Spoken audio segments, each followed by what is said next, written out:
I'd like to call to order the November 2017 County Commission meeting. First order of business is the invocation and pledge. The invocation by Commissioner Paul Webb and the pledge by Commissioner Barbara Sturgeon. Please stand. Let us pray. Almighty God, we thank you for and ask that you be with our men and women in uniform serving and protecting us, including those serving with us right here in this very room and those serving all over the world.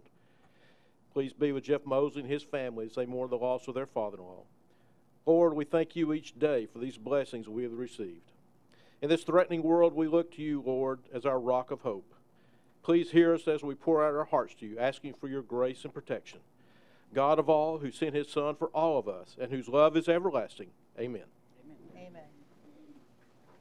I pledge allegiance to the flag of the United States of America and to the republic for which it stands, one nation, under God, indivisible, with liberty and justice for all.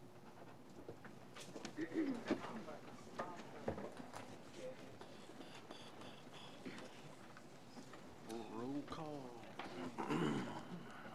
Next, we have roll call.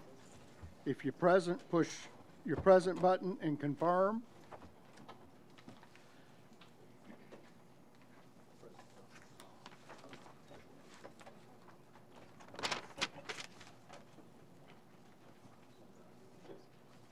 Record the roll, Ms. Anderson.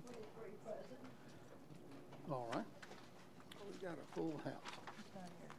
Next, we have the approval of the minutes of the October 9th, 2017 County Commission meeting. They were mailed to each one of you. So I'll entertain a motion for those. Move to approve. Second. Commissioner Dwight Jones, Commissioner Little. All in favor of those as presented signify by saying aye. Aye. Opposed? And they're passed. You want to do citizen communication first? Okay. All right. Next, we have citizens communications. And first up, if you'll come forward and state your name and your address, and we, according to our rules, each person will have 3 minutes to speak. So the first one is Tony Collier.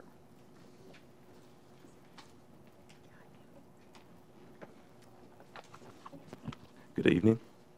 I'm Tony Collier. My address is 2176 Hillsborough Road in Franklin. I am the managing partner for Grassland Foodland there, and I am here to speak in favor of resolution number 11-17-27, which would allow, you guys would support me to be able to sell wine in our grocery store to the state legislature. Excuse me, it's been a long day. I'm a little bit rattled here.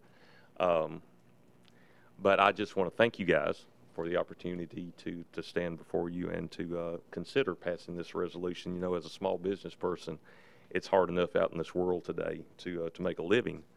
And to have an unfair, what I consider an unfair competitive disadvantage, it's just makes it tough out there. So if you would, I really would appreciate you guys' support on this and passing that along to the legislature, that where we could start that process. Thank you very much. Thank you, Mr. Collier. Next, we have Beverly Spellings. I'm Beverly Spellings, 1013 Boxwood Drive in Franklin, and I am here with Tony. I am a loyal supporter of Grassland Foodland and ask you to please support the legislation. Thank you. Thank you. Next, we have Megan Osborne.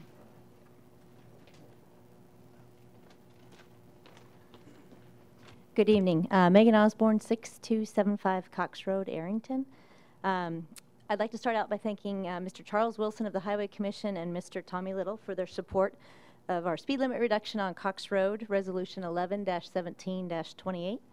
As you may be aware of, Cox Road has become one of the major thoroughfares between College Grove and Highway 96. During high traffic times, there is a constant flow of cars.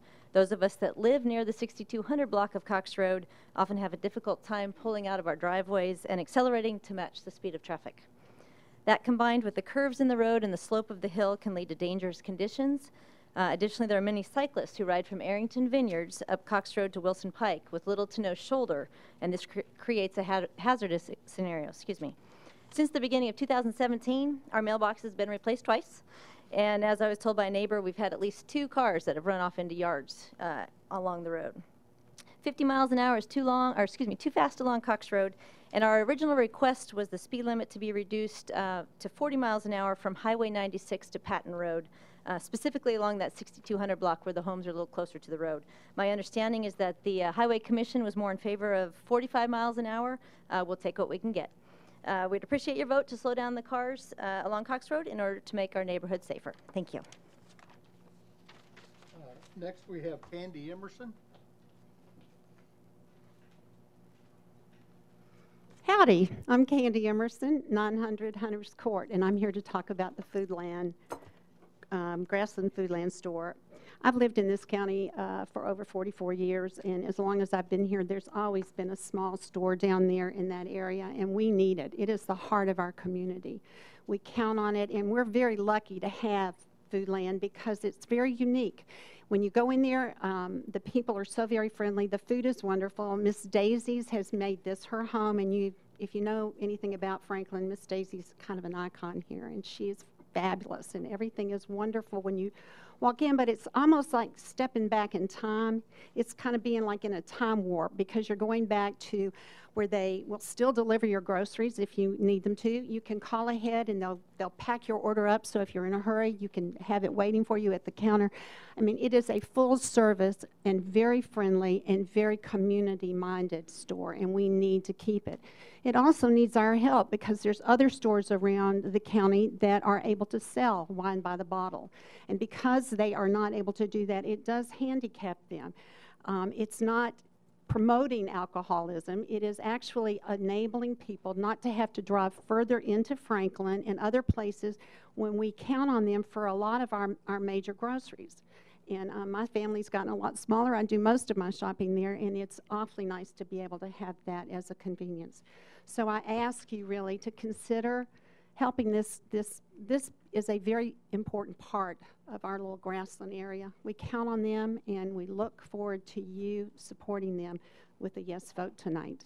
Thank you. Thank you, Candy. Next, we have Laura Turner.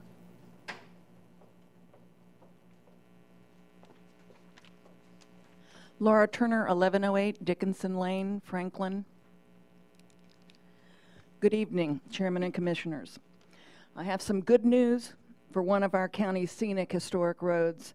Then I would like to opine on the bad news for our county's treasured rural roads. This week and early next week, the Old Town Historic Daffodil Project will be planting 7,000 historic daffodil bulbs along the frontage of Old Town on both sides of the Old Natchez Trace. The American Daffodil Society has been very supportive of this project, and some of its members from numerous states have contributed bulbs to it. There is an article in the September Daffodil Journal regarding this project, and the National Convention of the American Daffodil Society will be held April 5th through 8th at the Franklin Marriott in Cool Springs. While the best of the blooming may be done by then, the daffodil connoisseurs will enjoy seeing the green foliage as they travel along Williamson County's beloved Old Natchez Trace. Tonight, you are going to be asked to accept the county's comprehensive traffic study and endorse its funding recommendations, since there is no dedicated source of revenue in the county to fund the magnitude of roadway improvements that are said to be needed in this report. These recommendations are a 9-cent property tax increase, a $90 per dwelling countywide transportation utility fee, an unincorporated property tax increase of 16 cents combined with a one-time road impact fee of $3,300 for each new dwelling, and an unincorporated county transportation utility fee of $745 on an annual basis. The last funding recommendation would require a change in state law because it is currently not legal. Residential growth does not pay for itself. Taxpayers pay for it again and again and again while the developers reap the profits. We are losing our valued, treasured, scenic historic resources and quality of life for quantity of growth. If residential growth paid for itself, we should be receiving reductions in property and sales taxes. I urge you to start downzoning in the unincorporated county, not upping citizens' taxes and fees. Enough is enough. All right, this concludes citizens' communication. All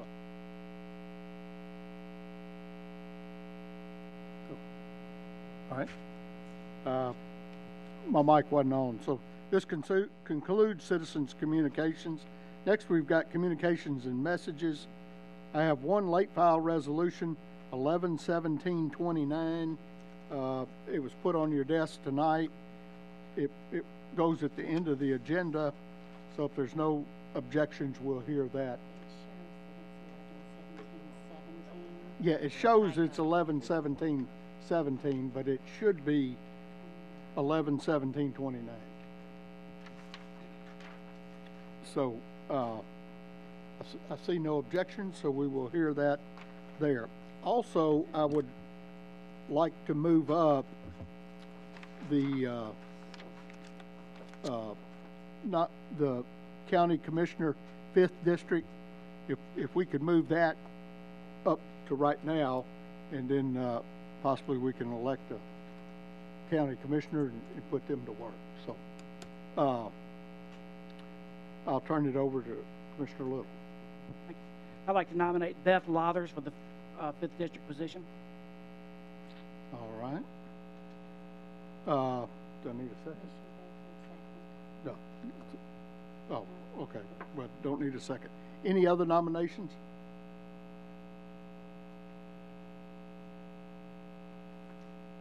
I see none, so I'll move that the nomination cease. You can't make that motion. Oh, I can't make that motion. Never mind. Somebody needs to make that motion. Okay, all right. So, all in favor of Beth Lothers? Closing the nominations. Oh, I'm sorry. So, we got to vote on closing the nomination. We can just do that voice vote. Yes. All in favor signify by saying aye. Aye. Opposed? All right. Do what? Now we're voting for Beth Lothers. So all in favor of her as the 5th District County Commission signify by saying aye. Aye. Opposed? And Beth, are you here? Did she run out the back door? Okay. Yeah, if you'll come forward and the mayor will swear you in.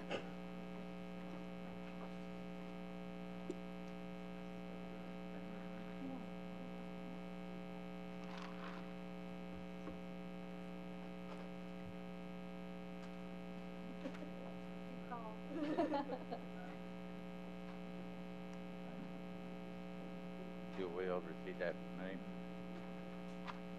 Do this the right way.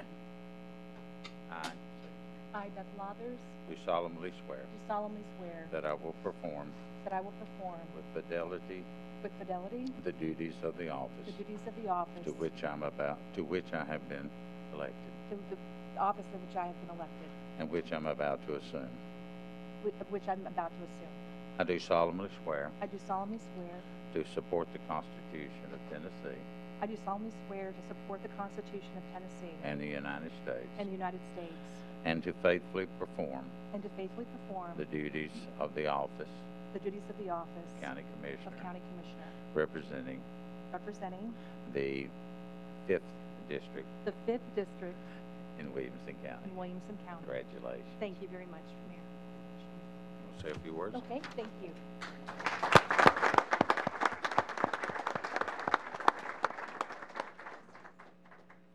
I just wanted to thank County Commissioner Little and the commission for this vote of confidence. And I know that we're all grieving Lou Green. And my favorite expression through the next few months will be, what would Lou do? And I also want to thank Nolensville Mayor Jimmy Alexander for being here, Janice Green from Nolensville, Joyce Powers, who's our Trees and Trails chairperson, and to thank my husband Ted Lothers, my daughter Corinne, who's a senior at Ravenwood High School, and my son Jacob is in college. Thank you.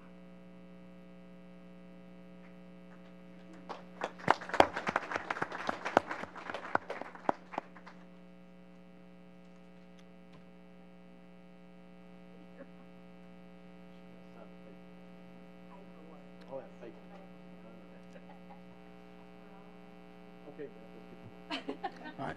Next, we'll hear reports of county offices. First up is County Mayor Rogers Anderson. Mr. Chairman, if I could, I know you've got a lengthy meeting. I'll ask Nina to come on up and kind of give you a snapshot of the county. All right.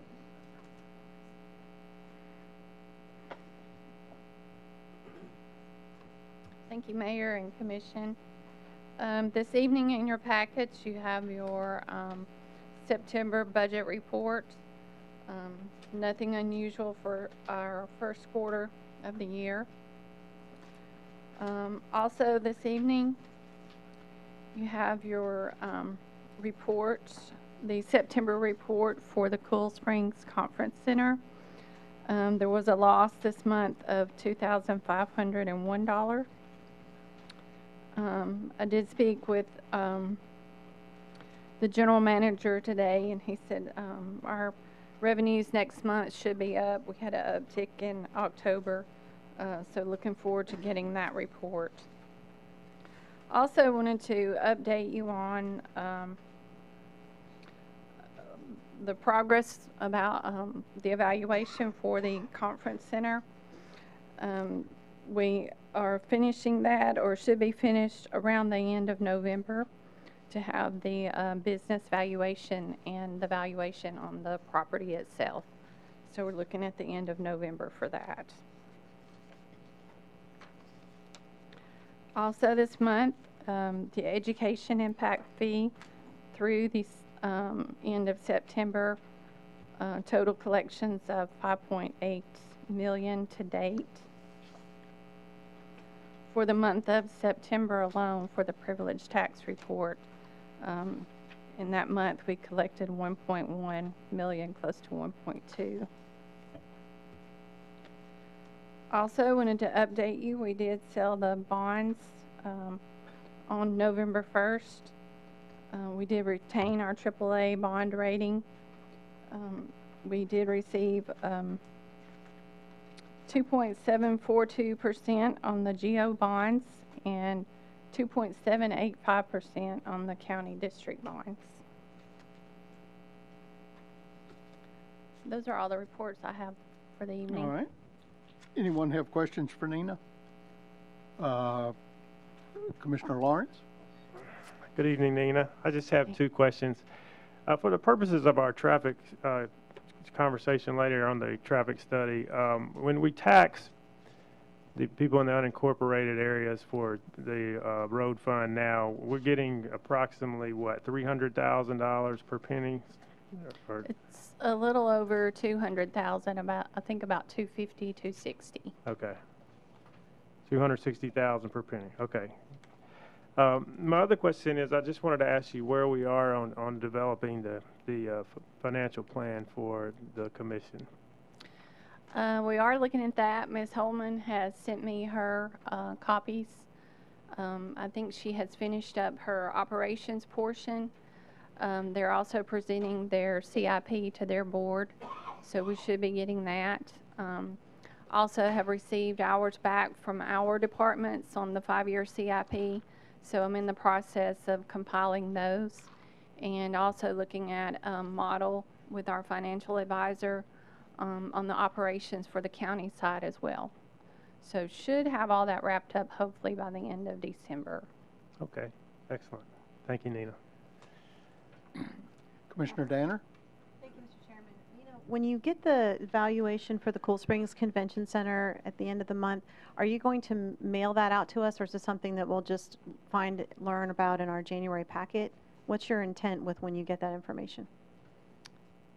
I'm not sure that we've discussed it that far, what the process is after we receive the final evaluation. I was encouraged to hear you're going to have it at the end of the month, but I'm just curious as to when we'll see it.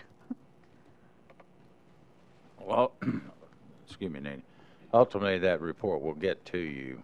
We will go through it, evaluate it, and probably have someone else look at it, but it will eventually get to you, because no action can be taken on it until we get it all done. Okay, so January, for sure then.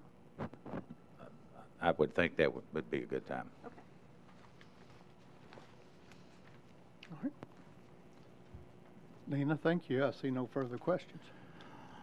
Mr. Chairman, I'll answer any questions that may have directly to me. And while you're asking if there are any questions, I'm going to thank the mayor from Nolensville. Jimmy, thanks for being here. It's always good to see you.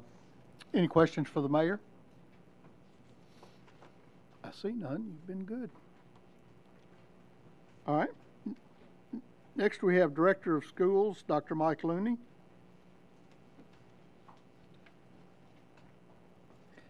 Good evening, Mr. Chairman, Commissioners. Good to see everybody this evening. We have 39,225 students enrolled as of today.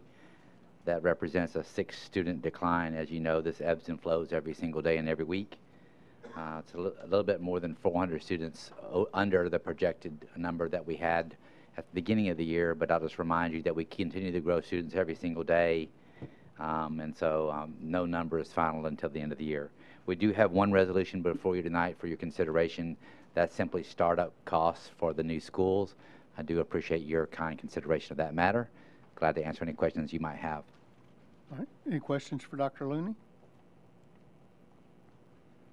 I see none. Thank you, sir. Any other county offices would like to report, or committees report at this time?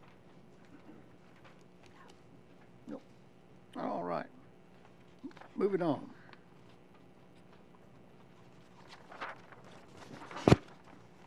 Next, under elections and appointments, we have County Commission for the Beer Board, the Southwest Section member, Dewey Garland, and his term is expiring, and the nominee is Dewey Garland. Could I vote on these as a whole? Yes. Next, we have the Northwest Section member, which term expiring is Preston Koff, and the nominee is Preston Koff. All right. All in favor signify by saying aye. Aye. Opposed? All right. We've already done the county commission, and so now we're consent agenda, and I think all that is only notaries. So I'll, if you're in favor of the consent agenda, push your yes button and confirm. Opposed, your no button. Oh, I thought it was. Sorry, Linda. It's up there, but you need a motion. Oh. Commissioner Little, motion, Dwight Jones, the second. All right, ready to vote? If you're in favor of the consent agenda, push your yes button and confirm. Opposed, your no button and confirm. Anyone wishing to change their vote, do so at this time. Record the vote, Ms. Anderson. 24 yes, 0 no. Resolution passes. Next, we got Resolution 1117-2, and this is a public hearing, a resolution of the Williamson County Board of Commissioners to adopt amendments to the Williamson County zoning ordinance originally adopted May 14, 2012, regarding subdivision buffers. Tommy, can you speak anything to this, or? Oh, okay. All right. Oh, yeah, I'm sorry. This is a public hearing. If you'll come forward, if you would like to speak to this, if you'll come forward and state your name and your address, and so now the public hearing is open. Would anyone like to speak to this?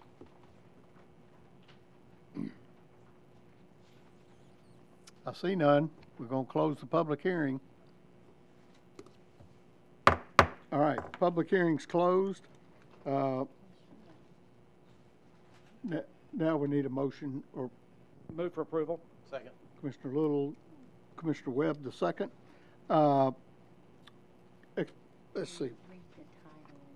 Well, I just did. Okay. This is 11-17-2, resolution of the Williamson County Board of Commissioners to adopt amendments to the Williamson County zoning ordinance originally adopted May 14, 2012, regarding subdivision buffers. Let's see, did it go to? Planning Commission voted 7-4-0 against. Explanation, Commissioner Little. I'll call on Mike. Probably do better than I can. That's where I was going. I didn't know. Okay, good evening, Mr. Chairman, members of the Commission. So the zoning ordinance currently allows building lots within proposed subdivisions to be located as close as 15 feet from development boundaries. At several recent Planning Commission meetings, Commission members and citizens expressed concern about the location of some building lots in relatively close proximity to adjoining properties. And so to address these concerns, the Planning Commission asked us to bring forward a text amendment that would provide more substantial buffers between lots in residential subdivisions and adjoining properties.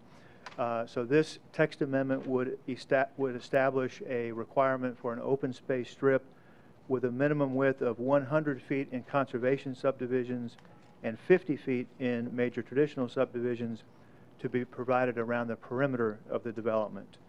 The larger open space buffer required within conservation subdivisions is in order to account for the smaller building lots and lesser setbacks permitted in those types of subdivisions. At their September meeting, the Planning Commission voted unanimously to forward this resolution to you all, and staff recommends approval as well. All right. Any questions for Mike? I see none. You ready to vote? If you're in favor of Resolution 11-17-2, push your yes button and confirm. Opposed, your no button and confirm. Anyone wishing to change their vote, do so at this time. Record the vote, Ms. Anderson. 24 yes, 0 no. Resolution passes. Resolution 11-17-3, resolution amending the 2017-18 General Purpose School Fund by $774,600 from unappropriated fund balance for startup costs for middle school and elementary schools. Who's that, Brian Bethard? Commissioner Bethard? 4-4-0 against. Or move for approval. Well, move for approval. Second. All right, Commissioner Alsbrooks the second. School Board, 12 yes, 0 no. Education Committee? 4-4-0 against. Budget Committee? 5-4-0 against. All right. Explanation, Commissioner Bethard. This is for supplies for this middle school and elementary school, books, paper, pens, gloves, that sort of thing. All right. Any questions? I see none. If you're in favor of Resolution 11-17-3, push your yes button and confirm. Opposed, your no button and confirm. Anyone wishing to change their vote, do so at this time. Got it? Here we go. Record the vote, Ms. Anderson. 24 yes, 0 no. Resolution passes. Resolution 11-17-4, resolution appropriating and amending the 2017-18 Parks and Recreation budget by $56,832.32, revenues to come from donations. Move for approval. Commissioner Hester, second. Dwight Jones. Parks and Rec Committee, they didn't meet because of a quorum. Budget Committee? 5-4-0 against. Explanation, Commissioner Hester. Thank you, Mr. Chairman. This is a resolution appropriating and amending the 2017-18 Parks and Rec budget by $56,832.32. The revenues will come from donations from local businesses and the Williamson County Soccer Association, Tennessee Soccer Club, and various other youth organizations. This is to be utilized to offset the hiring and scheduling of umpires and supervisors that work at the various games in softball and volleyball. All right. Any questions? I see none. If you're in favor of Resolution 1117-4, push your yes button and confirm. Opposed, your no button and confirm. Anyone wishing to change their vote, do so at this time. Record the vote, Ms. Anderson. Okay, 24 yes, 0 no. Resolution passes.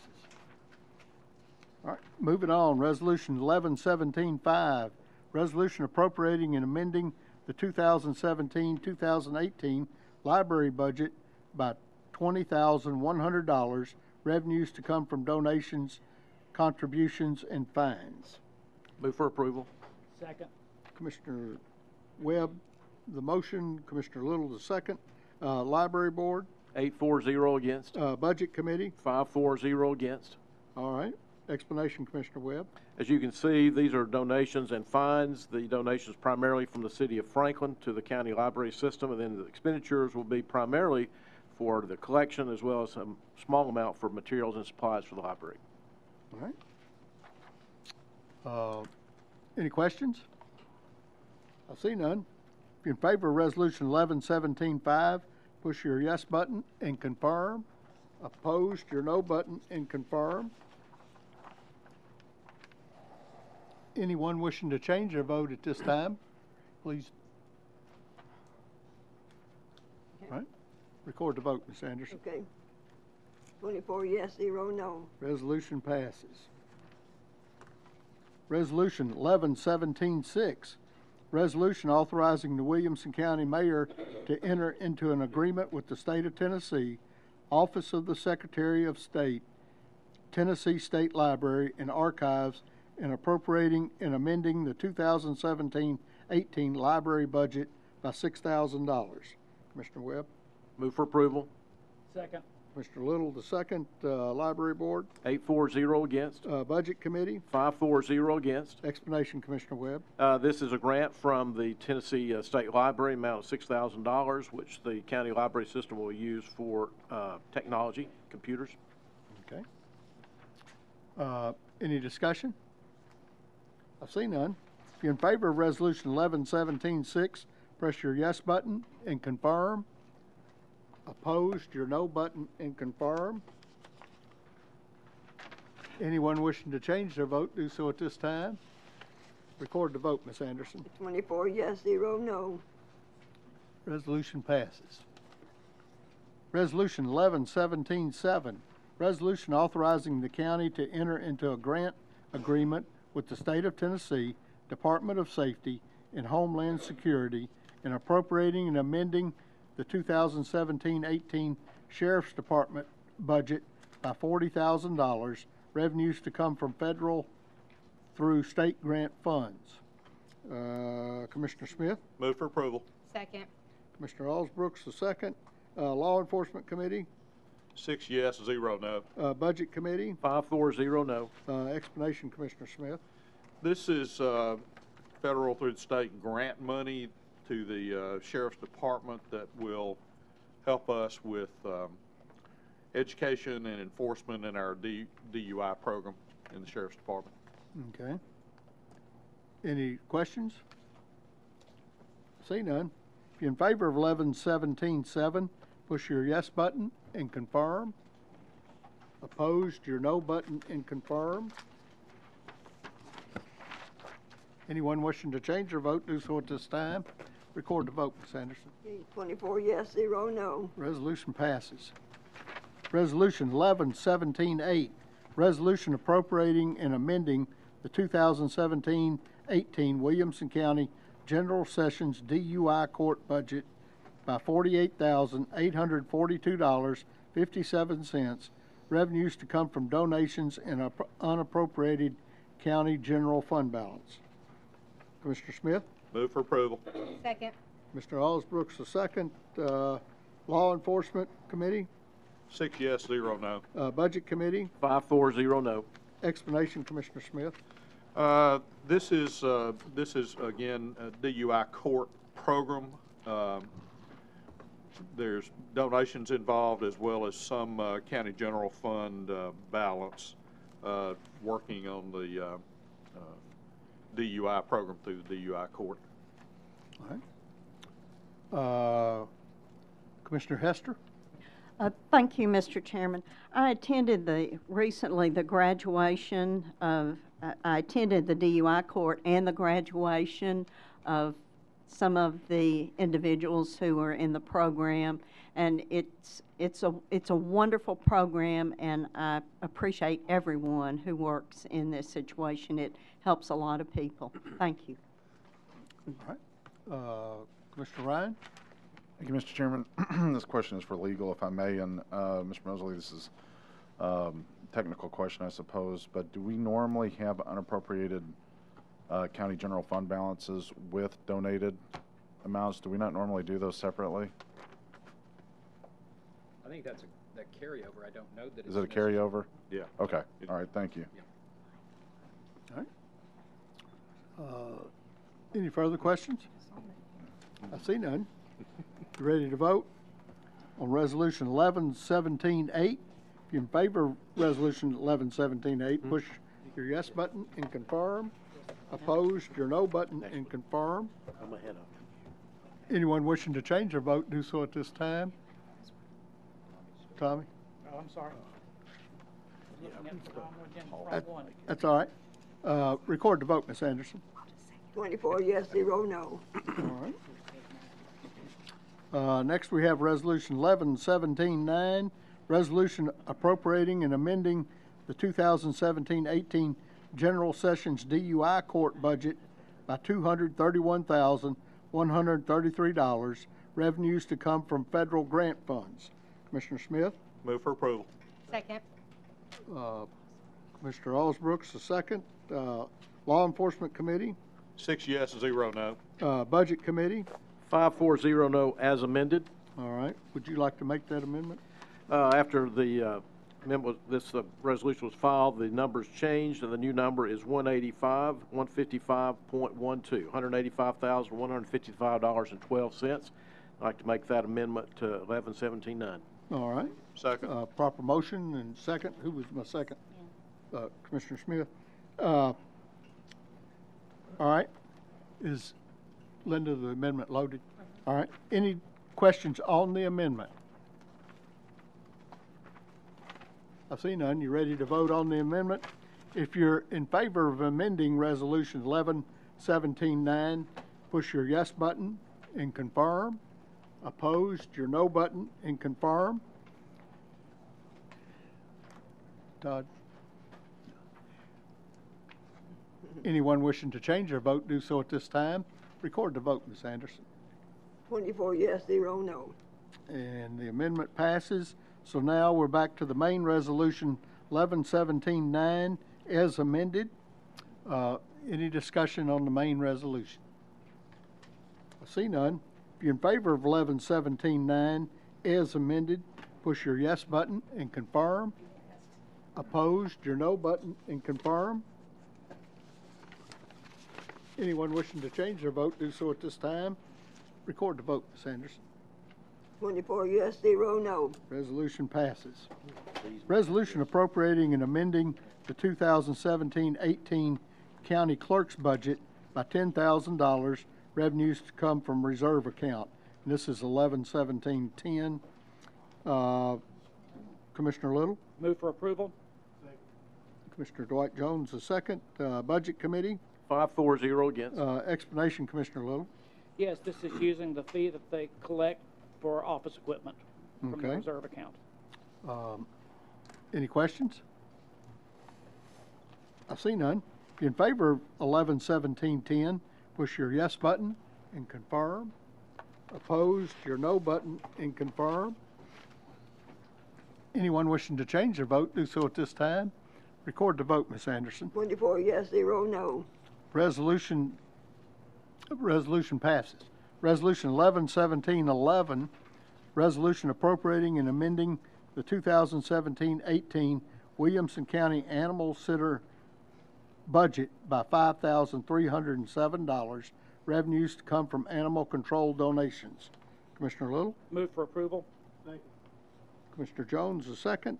Public Health Committee? 5-4-0 against. Budget Committee? 5-4-0 against. Explanation, Commissioner Little. Yes, the animal department has received donations, and they want to use the donations to purchase some microchip scanners and some equipment for the new truck. All right. Any questions? I see none. If you're in favor of Resolution 11-17-11, push your yes button and confirm. Opposed, your no button and confirm. Anyone wishing to change their vote, do so at this time. Record the vote, Ms. Anderson. 24 yes, 0 no. Resolution passes. Resolution 11-17-13, resolution amending the 2017-18 General Sessions Veterans Court budget by $58,269.96, approving 2 part-time positions and authorizing the Williamson County Mayor to sign a contract with the Tennessee Department of Mental Health and Substance Abuse Services, revenues to come from federal through state grant funds. Mr. Webb? Move for approval. Mr. Jones, the second. Let's see. Human HR Committee? Who's that? HR Committee was 5-4-0 against. Okay. Law Enforcement Committee? 6 yes, 0 no. All right, thank you. Budget Committee? 5-4-0 against as amended. All right. Would you like to make that amendment? The proposed amendment is to change the numbers here from the $58,269.96 to $95,909. All right. Second. Commissioner Little, the second. Proper motion, and Commissioner Little, the second. Linda, have you got that loaded? Yes. Okay. Any discussion on the amendment?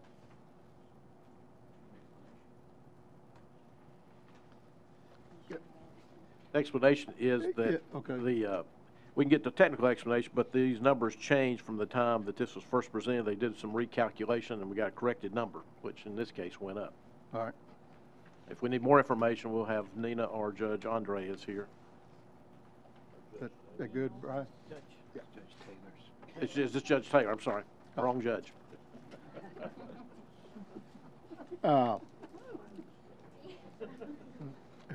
Judge Andre wouldn't explain this one well.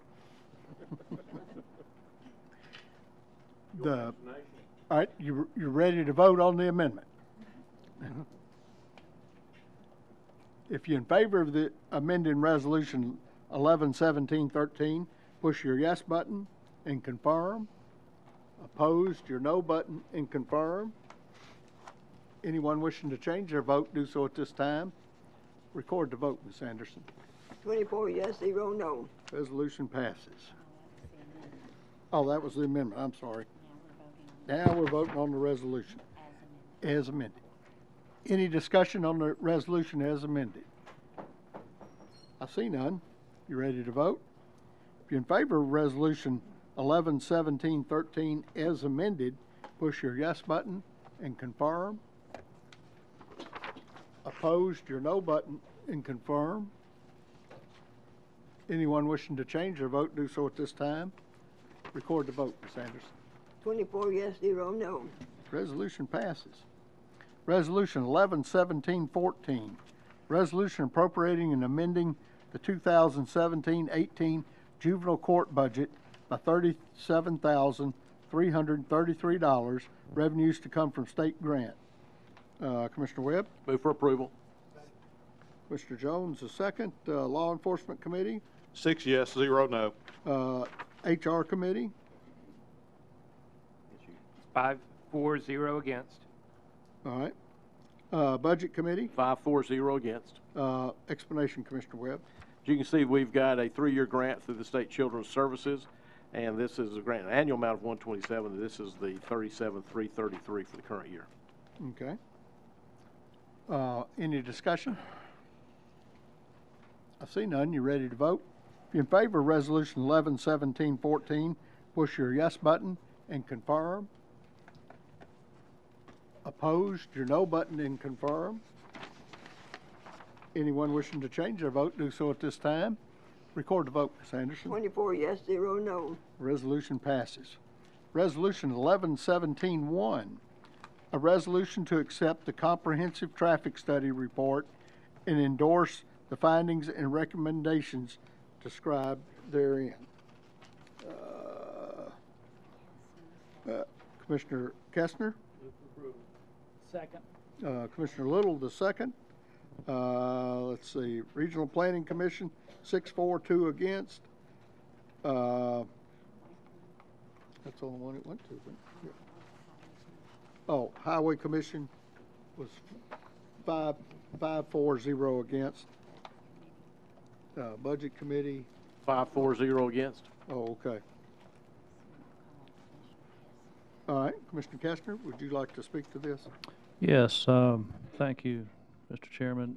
This study, this task force, has been in place for quite some time, and Tischler Baez assisted us with this along with our traffic consultants, and we looked at a number of elements that are affecting the county, and specifically if you were to glance at the table of contents of this traffic study, you'll see that we looked at population and employment growth and land use policies and changing traffic conditions and roadway improvement needs and funding gaps and regulatory tools, and then finally there's a recommended strategy of how to fund this. And I'm happy to co-sponsor this resolution. I guess Commissioner Little and Commissioner Hester and I were all on the task force.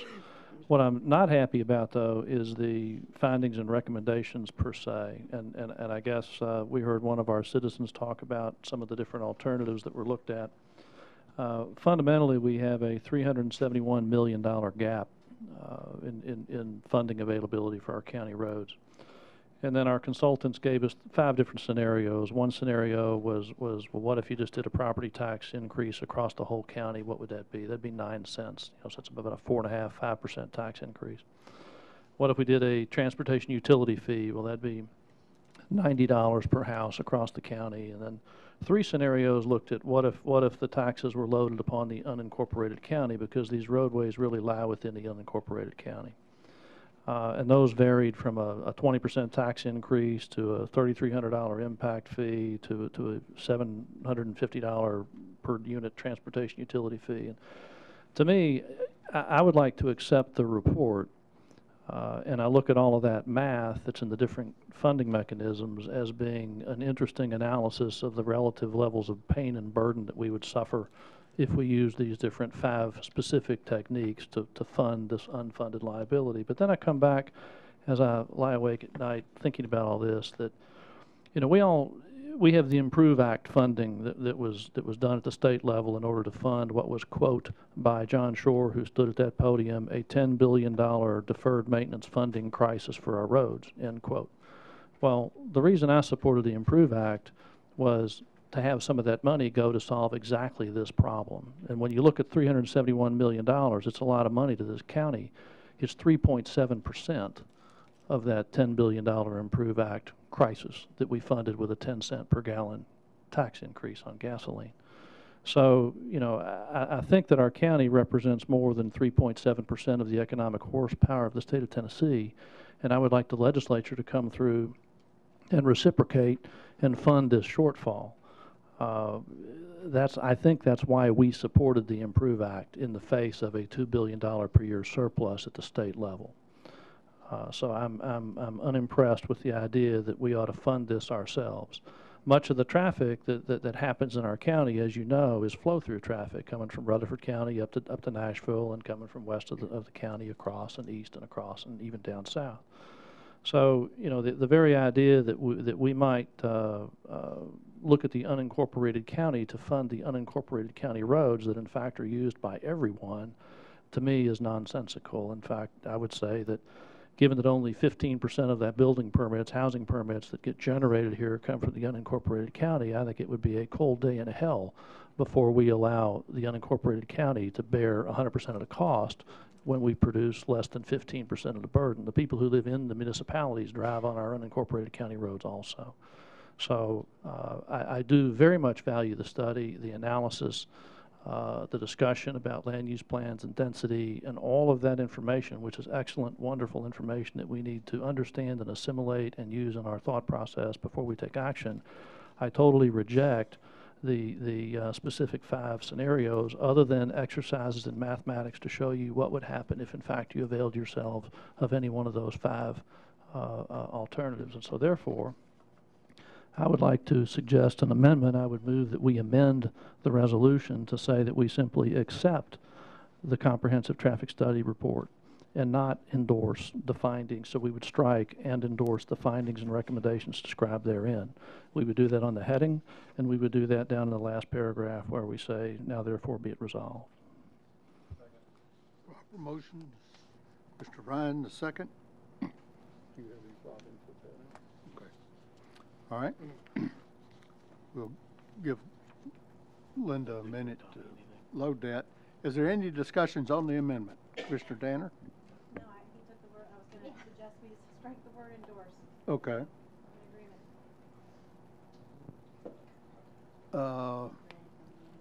Commissioner Sturgeon? No, she's 3. Wait, I'm sorry, wait just a minute. Commissioner Lawrence?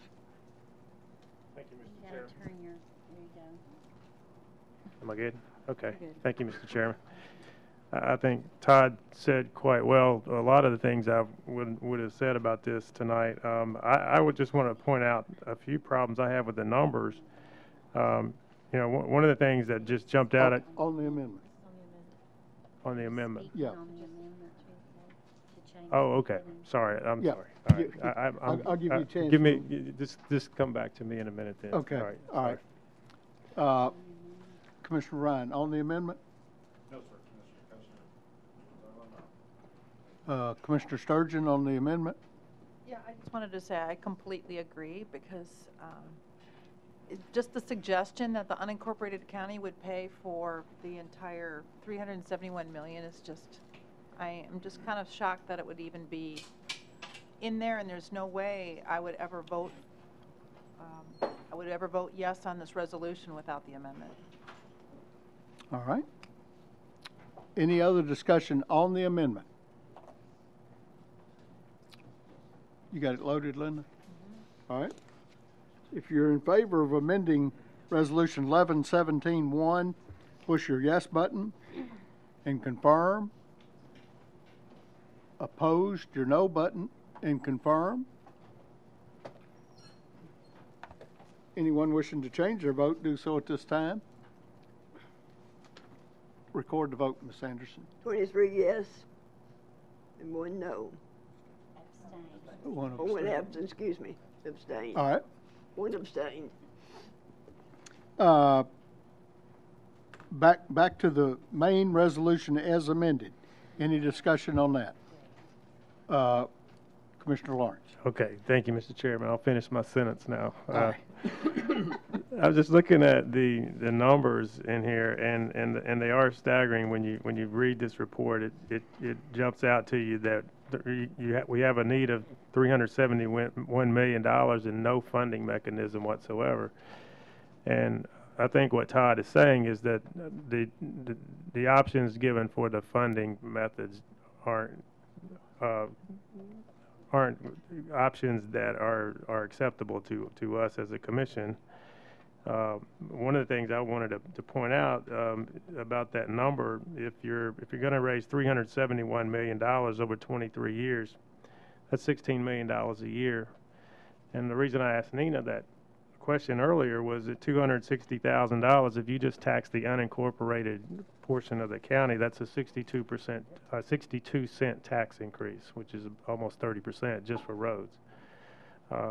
So that'd be a staggering tax increase on the unincorporated areas. And as Todd pointed out, a lot of this traffic, this flow-through traffic, every morning I pull out of my driveway. I live on a connector road, and half the cars are from Rutherford County that come through there. So I think we need to look for money outside the county that because we can't tax those people to help us meet this need. All right. Commissioner Ryan? As previously stated, Commissioner Kestner. Oh, okay. Commissioner Pear? Mr. Chairman, I think the question I have would be better for Christie or maybe Mr. Beach. I just had a question about the transportation utility fee option.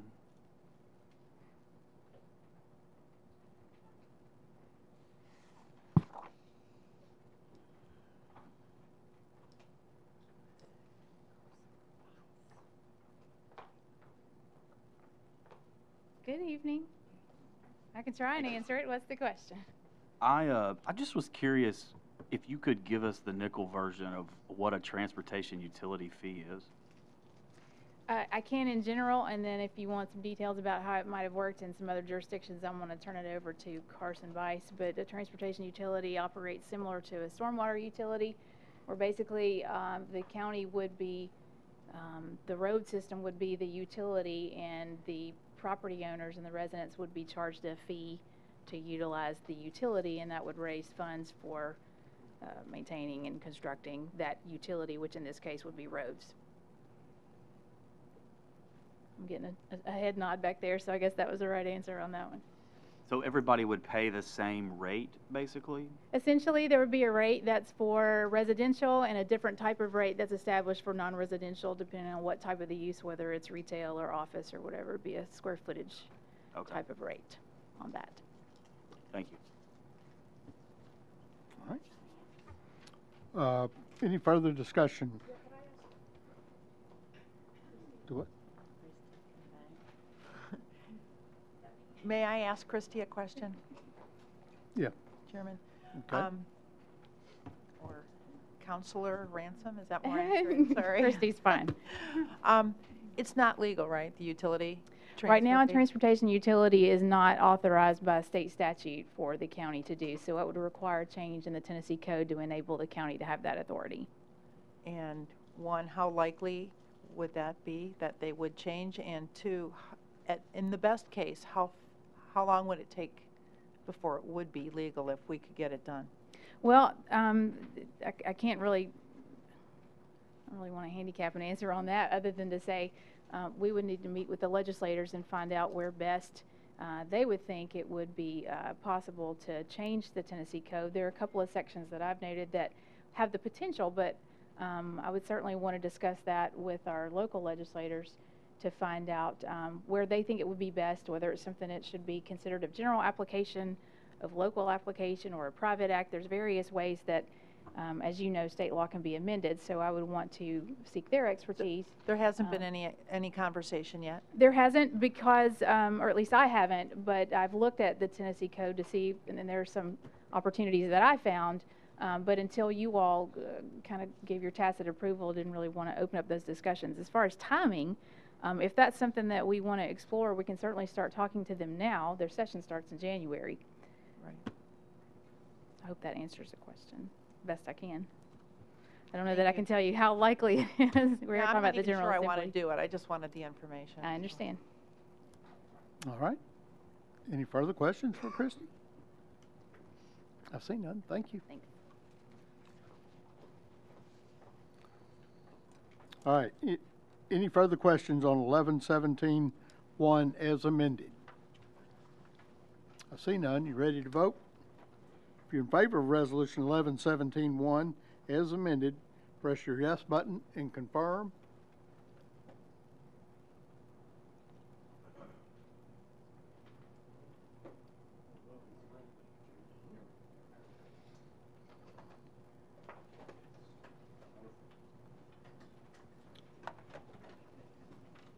If you oppose, okay. If you'd like to change your vote, do so at this time. Record the vote, Ms. Anderson. 23 yes, 1 abstain. Resolution passes. All right. 11-17-12. A resolution appointing the initial board of directors for the Sports Authority of Williamson County, Tennessee. Let's see, Commissioner Hester. And who was my second? Herbert. Commissioner Herbert, second. Parks and Rec Committee, there was no quorum. Budget Committee. 5-4-0 against. Explanation, Commissioner Hester. Thank you, Mr. Chairman. This is, as it says, to appoint the initial board of directors for the Sports Authority, and these include Stephen B. Smith, Larry Westbrook, Richard Harrington, Sarah Hardy, Jack Elder, Gary Cooper, Willis Johnson, and Benjamin Wind. These are all citizens of Williamson County who have been active in public service and who have served on nonprofit boards. This is not a sports council. This is the initial board of directors for the Sports Authority. Thank you. All right. Mr. Webb, would you like to speak to this? No, I think this is a good move, and we do have Ellie Weissman-Chen is here. If anyone has a question for her, she might can answer that as well as the mayor. Okay. All right. We've got a question or two. Commissioner Pear? Thank you, Mr. Chairman. It's probably a question for Ms. Chen about the Sports Authority. Hello, Ms. Chen. Good evening. So what are the next steps once the board gets approved? Sure. What will they do?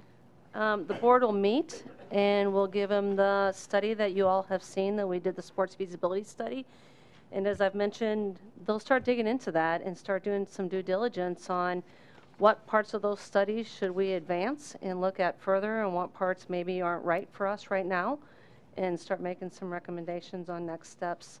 I do picture them doing some research with other facilities that are similar to this in other communities like ours to see how it's worked for them, if it's created the economic impact they were hoping for, and so on and so forth. Mayor Anderson, anything you want to add to that? Nope. Okay. So it's still like a fact-finding? We are definitely still in a fact-finding due diligence. And yeah. A sports authority, they have the ability to issue bonds?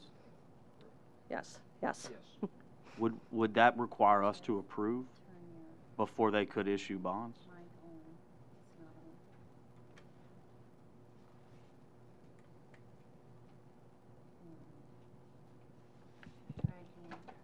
The county has to offer non-ad valorem tax backing to the bonds. So like a yes. revenue bond? Huh? Like a revenue bond? A little bit, yeah. It could be anything from sales tax to other sources of revenue, lease payments on facilities that might be bought or constructed by the Sports Authority. It could be any of those number of things. The county can also gift money to the Sports Authority as startup or for other things as it goes along. You just cannot pledge ad valorem taxes as a backing to the bonds. Okay. So they could do it without us actually having to go through the process and approve it? Once you have pledged the resources, yes. They have no resources right now, so they couldn't sell any bonds right now. Okay. Thank you. All right. Commissioner Ryan? Thank you, Mr. Chairman. I do, while I have to admit that the list of these folks are extremely impressive, I do have a very real concern in terms of surrounding the issuing of bonds. I haven't spoken to a single individual that's on here. I don't know their stance on issuing bonds in terms of taking on additional debt. So that concerns me greatly, and for the reason that I have not spoken to any of these individuals, I can't support this as it is this evening.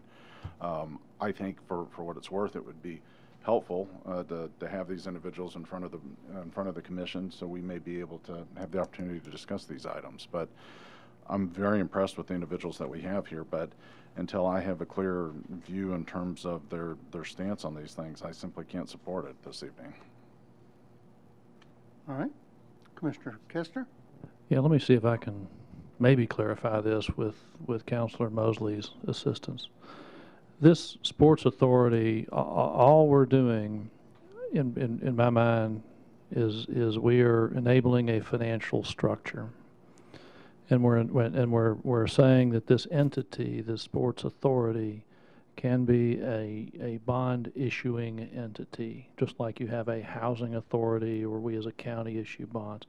This group cannot obligate the county at all without our permission. Is that, you're Correct. correct on that? So, the theory here is that you get some developers who have a great idea to do something like a sport, whatever it is, and they come to the table and they want to borrow money through selling bonds, and hopefully they're revenue bonds, meaning that they're only paid for, the debt service is only paid out of the revenue generated by the project.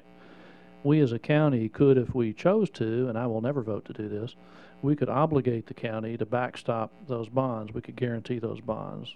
But they can't do anything to obligate this county without our express consent.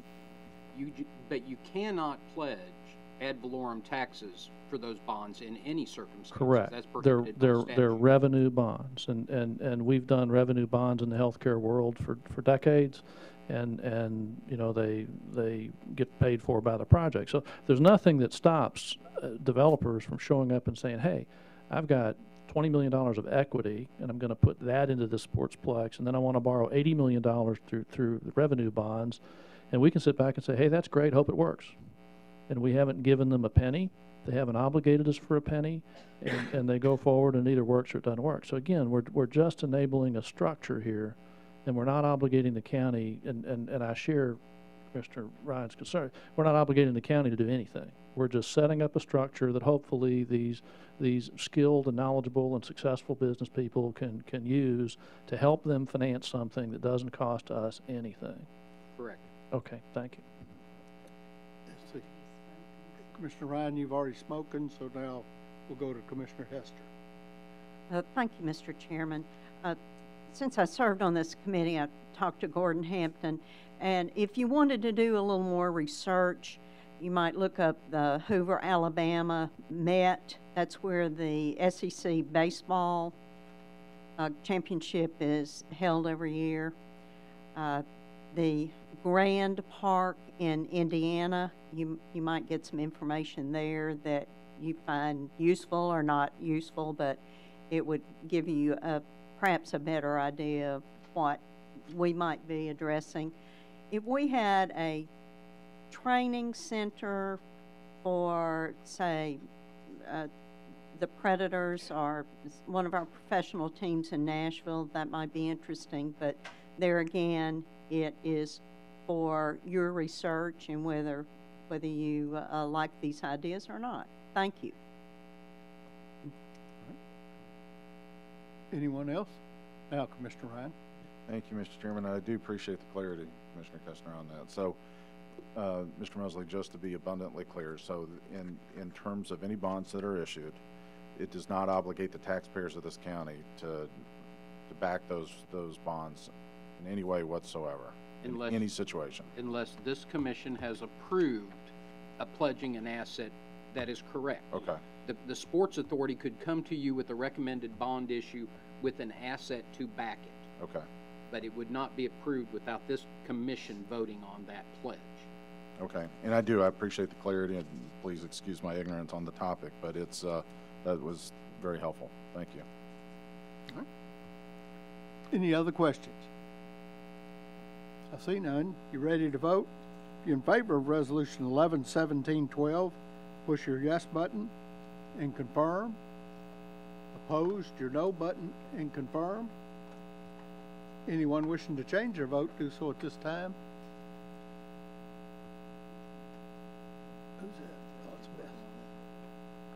That does not help, Kathy.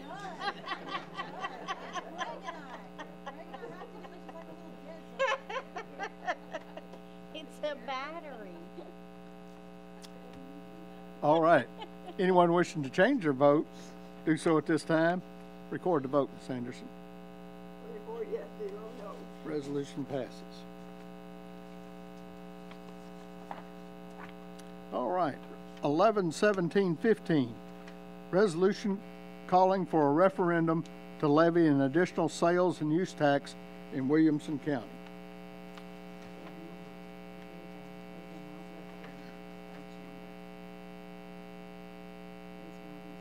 Okay.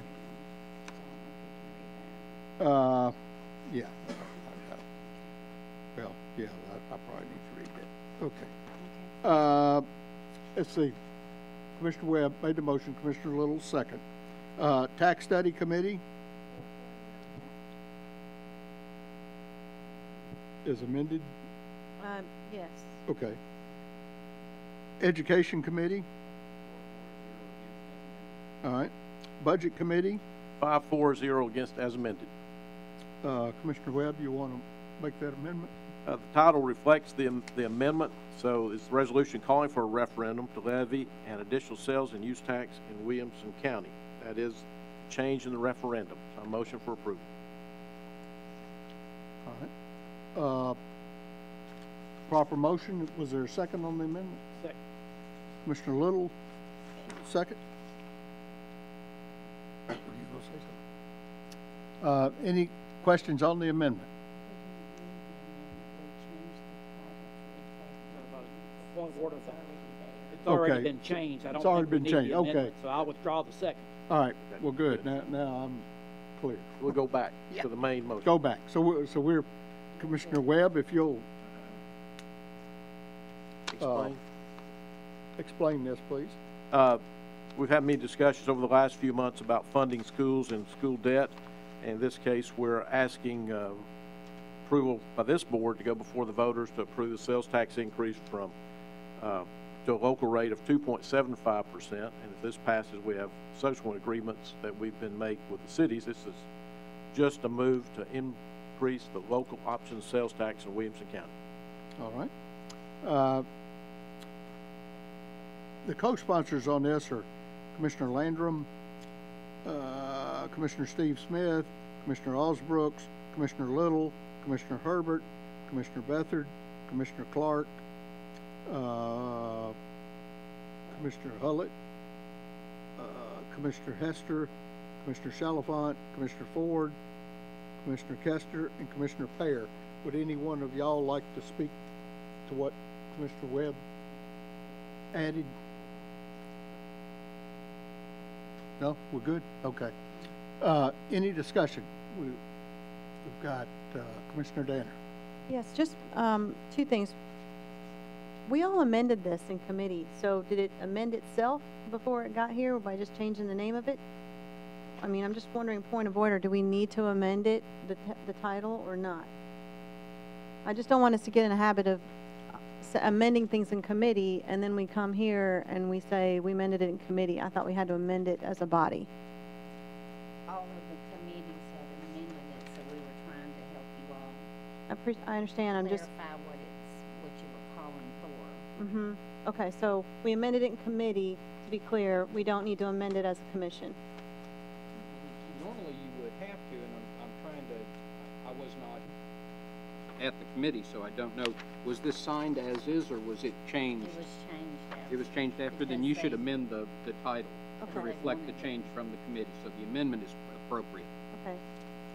Okay, so we're back up. If it had been filed with the change, if the committee met before the filing deadline and it had been filed with a changed title, that would be appropriate. Because the original title, and I just want to, because that's important in that the original title didn't have that it was calling for a referendum, and I do want to make sure I make clear, and I know I'm not alone, that this is not the body, this county commission raising the sales tax. We are approving a referendum at the ballot. The people, we're letting the people's opinion be heard. The people will decide if they want a sales tax increase or not. This body is not raising the sales tax. That's why that title is so important, which is why we amended it in committee. I want to make sure it's amended officially. We voted on it in committee before it was filed. So therefore, they could change the title because it has not been filed. And that's why, since all three of the committees voted the same thing, then they did it before it was, they changed it before it was filed. Technically, if all of the sponsors agreed to that, you could do that. A committee changing it is not the same as 14 sponsors changing it. So what they signed for submission is the original resolution. Now, I agree with you. Everybody knows what it is. Everybody agrees with it. As a technical component to that, though, after having been filed with the original title with those 14 signatures, is that correct? Yes. Okay, so yes. Mr. Chair, So- back to our original one. If Make it's a there. motion to amend it as the resolution is shown on the title. Resolution calling for referendum to levy an additional sales and use tax in Williamson County. All right. Amend the title. And Commissioner Little seconds it. All right. Linda, do you have that loaded? You can do that by voice vote. Okay. Do it by voice vote. All right. This is not required. All in favor of the amendment to Resolution 111715, signify by saying aye. Aye. Opposed? So now we're back to the main resolution, 111715 as amended.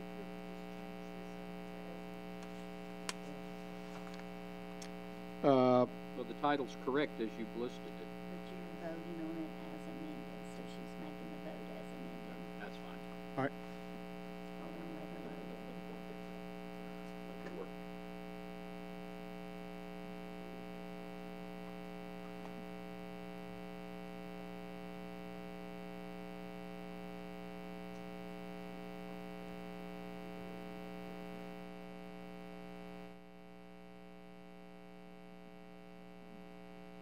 Are you ready? As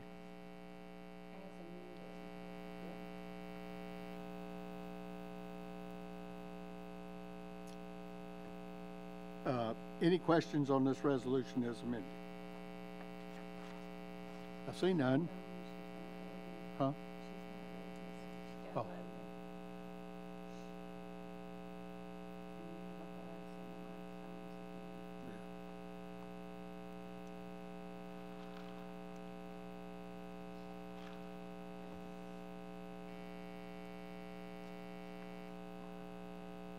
All right. If you're in favor of Resolution 111715 as amended, push your yes button and confirm. Opposed, your no button and confirm. Anyone wishing to change their vote, please do so at this time. Record the vote. Wait a minute. Who's that up there? I can't see. Red? That? Is that just a dead area? Record the vote, Ms. Anderson. 24 yes, 0 no. Resolution passes. Resolution 111718, resolution authorizing the Williamson County Mayor to enter into an interlocal agreement with the City of Brentwood to redistribute the half of the 0.5% sales and use tax increase that's not allocated for schools. Move for approval. Commissioner Ford, the second. Commissioner Webb. Tax Study Committee. 4-0 against. Budget Committee. 5-4-0 against. Explanation, Commissioner Webb. This is where Mayor Anderson went through the different cities and asked them to give their share of local sales tax for 3 years to be used for the debt service for the schools. This is the City of Brentwood. Okay. Any discussion? Commissioner Danner? Just a quick question. I don't remember this coming up in any of the committees, but how much does the special election cost the taxpayers? Chad is already gone. There you go, Chad. Chad's here.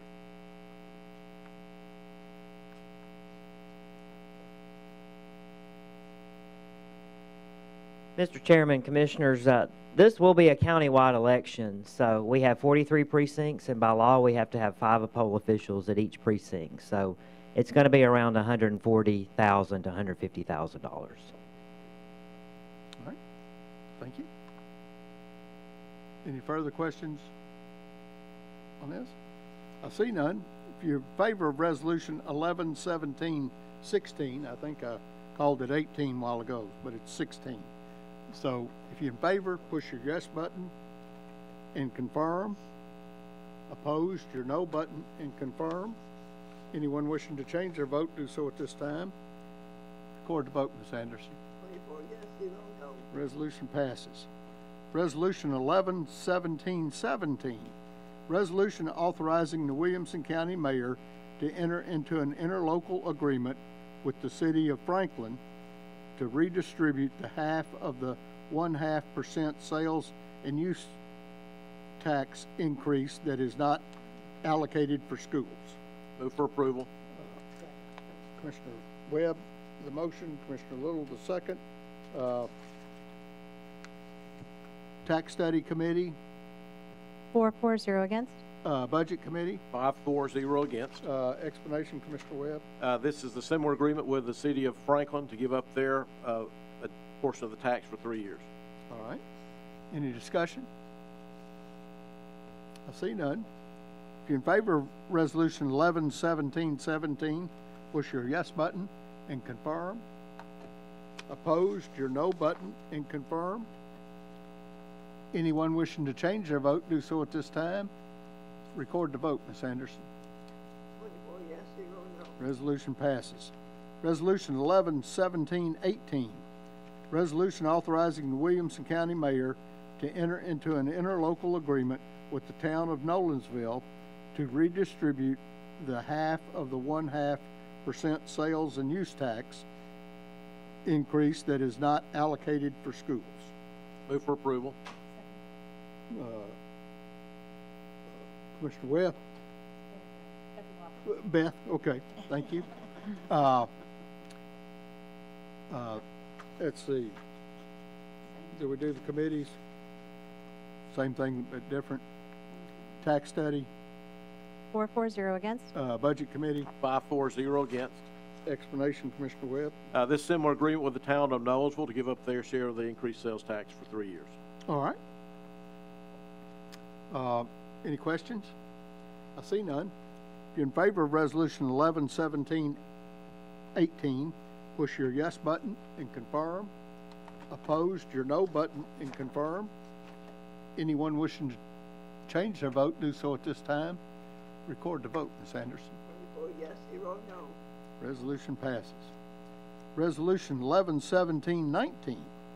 Resolution authorizing the Williamson County Mayor to enter into an interlocal agreement with the city of Spring Hill to redistribute the half of the 0.5% sales and use tax increase that is not allocated for schools and collected within Williamson County. Oh, okay.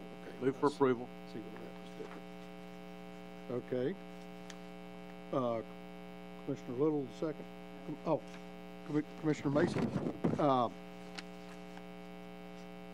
Let's see, Tax Study Committee, 4-0 against. Budget Committee. 5-4-0 against. All right. Explanation, Commissioner Webb.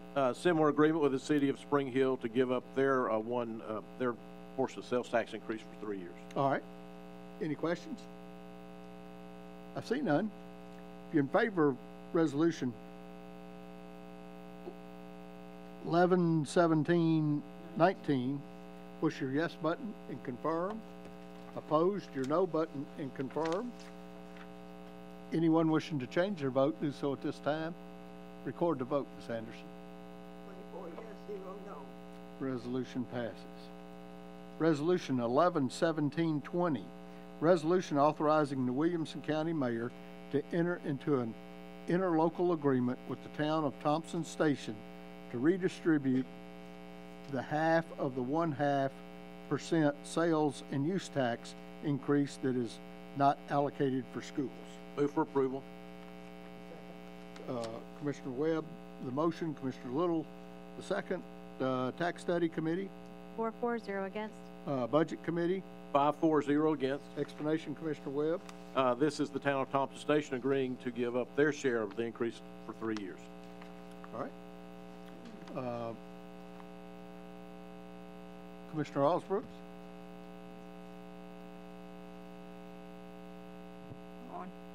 Before we vote on the last of the 5 municipalities, I wanted to publicly thank Mayor Anderson and Nina Graham.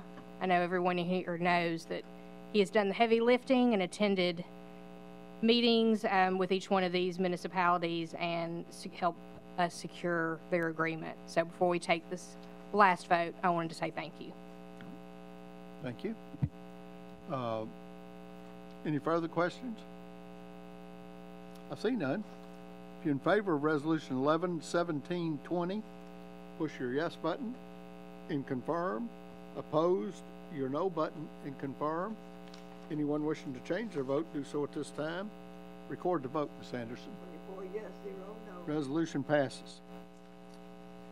Resolution 11-17-21, resolution authorizing the Williamson County Mayor to enter into a memorandum of understanding with the Williamson County Board of Education to redistribute the half of the 0.5% sales and use tax increase.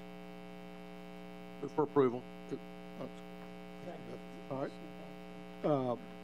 Commissioner Webb, the motion. Commissioner Beathard, the second. Tax Study Committee. Education Committee. 4-4, against. Budget Committee. 5-4-0 against with a heading correction which is reflected in this document. We'll ask council if we need to amend the title, and he says yes. He says we do. Okay, wait just a minute. Board of Education, 11-4, 1 against. Commissioner Webb, you want to make that motion? Yeah, Mr. Chair, I'll make the motion that we amend the title to reflect this as shown to increase the verb percent sales and use tax increase. All right. Proper motion. Is there a second? Commissioner Herbert, second. Any discussion on the amendment? It's voice vote. So, all in favor of the amendment signify by saying aye. Aye. Opposed? All right, so now we're back to Resolution 11-17-21 as amended. So, Mr. Beathard, you signed this. Did you want to speak to it? I think it's self-explanatory. This is the resolution that will distribute this money as so intended to fund our schools. There we go. All right, any discussion? I see none. Oh, Commissioner Ryan? Just a simple question, Mr. Chairman. Do we know who the Board of Education member was who voted against that? We do. Is Dr. Loney here? I guess he's gone. Do we have anyone? We do.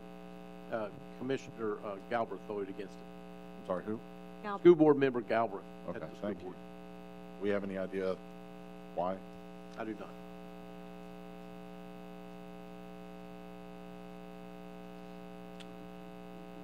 All right. Any further discussion? I see none. If you're in favor of Resolution 11-17-21 as amended, push your yes button and confirm. Opposed, your no button and confirm. Anyone wishing to change their vote, do so at this time. Record the vote, Ms. Anderson. 24 yes, 0 no. Resolution 11-17-22, resolution authorizing the Williamson County Mayor to enter into a memorandum of understanding with the City of Fairview regarding the dedication and use of the city's portion of the adequate school facilities tax revenue to be used by Williamson County for school capital projects. Move for approval. Commissioner Webb, the motion. Commissioner Dwight Jones, the second. Tax Study Committee. 4-4, against. Budget Committee. 5-4-0 against. Explanation, Commissioner Webb. As you know, the city of Fairview has already increased their local sales tax to the maximum amount, and in lieu of that, they've agreed to send the county the city's portion of the adequate school facilities tax be used for the similar capital projects as the other cities. All right. Any questions? Commissioner Kestner? That the Jones brothers expressed our extreme gratitude to the city of Fairview for finding a way to step up. Thank you. Amen. Commissioner Dwight Jones? I will say I appreciate Mayor. I know we talked about this in the beginning, just because it was kind of a unique situation, because through all this, me and Ricky could have kind of said, all right, you know, the rest of the county's got to deal with this sales tax. Fairview's already got it. But I do commend Mayor Anderson for working with them to make sure everybody in the county was on the same page. And, you know, I commend Mr. Collins and all the commissioners at Fairview for, through some different heated conversations, I think everybody's finally on the same page, but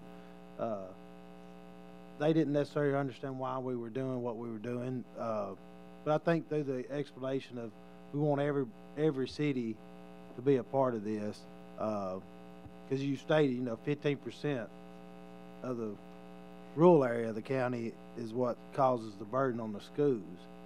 It's the growth. Most of our cities are causing the growth in this county, so we would just wanted everybody to be on the same playing field. Thank you. All right. Any further discussion? I see none. If you're in favor of Resolution 11-17-22, push your yes button and confirm. Opposed, your no button and confirm. Anyone wishing to change their vote, do so at this time. Record the vote, Ms. Anderson. 24 yes, 0 no. Resolution passes. Resolution 11-17-23. Resolution to request the Tennessee General Assembly adopt a private act to authorize the Williamson County Board of Commissioners to call for an advisory referendum on the question as to whether Williamson Medical Center should be sold. Move for approval. That's Commissioner Danner. Proper motion. Do I have a second? Commissioner Clark. All right. Property Committee. 3-4-2 against. Public Health Committee. Motion to approve died for lack of second. Budget Committee. Motion died for lack of a second. All right. Explanation, Commissioner Danner. Thank you, Mr. Chairman. So I'd like to say what this resolution is not, and then what it is. I'd like to go over the mechanics of how an advisory referendum works, and then why this is so important. So this resolution is not a resolution declaring the hospital surplus. So it is not an opportunity really to debate what we can and cannot do with the possible net proceeds of the sale of a hospital. Because quite frankly, because this commission refuses to do a study on it, we do not know what we can do. We only know what we cannot do. This resolution was meant to be an opportunity. It's an opportunity to end the debate and to let your people weigh in, to let your constituents tell you how they feel about this. It's in the same vein as the sales tax referendum. We're letting the people decide what they want. And that's where the birth of this idea came from. The mechanics of this are that it is for either this commission or a future commission, Board of Commissioners, if they wanted to take this up, is that 16 commissioners have to approve it, and then it goes to the state legislature. It is feasible and possible that this could get on the May ballot or the August ballot, which would not cost the taxpayers a special election, unlike the sales tax referendum we just approved that's going to cost, as you heard, $140,000. This could be combined with an existing ballot. The why this is important. Commissioner Sherry Clark did an eloquent job of putting the why this is important on the public commission forum. If you have not had a chance to go and read that, it is open to the public. I encourage you to go. There is a robust conversation, which I probably will add to after this, on this topic, and it is available for everyone to read on the County Commission website. But I'll just add that this is important because it is going to be an election issue, especially if it fails. This issue is just going to go on and on. The voting records, the people of this county are just not going to endure a year-over-year property tax increase, or even an every other year property tax increase, until 5 to 7 years down the road their property taxes are doubled. All the while we have a $500 million asset costing us money. They want answers, and this is an opportunity to get those answers. The voting records are going to be published this election, and people are going to ask. If this fails, they're going to say, so you wanted my opinion for the sales tax referendum, but not on what to do with the hospital. Voters are going to decide. They're going to look at those voting records, and they're going to decide whether they're going to support a tax and spend voting record or a new ideas voting record, a tax and spend commissioner or a new ideas commissioner. I know that several of the county commissioners have voiced that they can't support this opportunity, even though it's just to get the constituents' opinion. I know they can't support it because of they're very emotionally tied to the hospital, and I truly get it. I've been on this commission for 7 years. I've heard the reasoning, and I don't blame you. I genuinely like and respect every commissioner on this board, and I get it. In the property committee, Commissioner Chalfant voiced that he's been on the county commission for 31 years and on the board of trustees for 20. I could not expect him to want to approve this. I get that he's emotionally tied to this issue. Commissioner Betsy Hester mentioned that she's given birth to a child in the county hospital. As a mom, I get that too, and I do not blame any commissioner that is very emotionally and personally tied.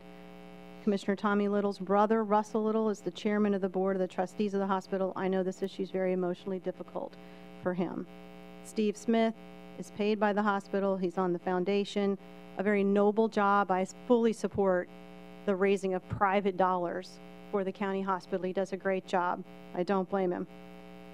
Judy Lynch Herbert, I know her dad was on the board of trustees for 20 years. I don't blame her. Dana Osbrooks is also on the board of trustees, as is Jack Walton. I get it. But I would ask that if you are a commissioner that knows this is an emotional issue for you, you are very emotionally tied to the hospital, that you would do the right thing and abstain your vote. Again, in summary, this is not a resolution declaring the hospital surplus. It does not necessarily cost the taxpayers anything. It is an opportunity to settle this issue once and for all. Thank you.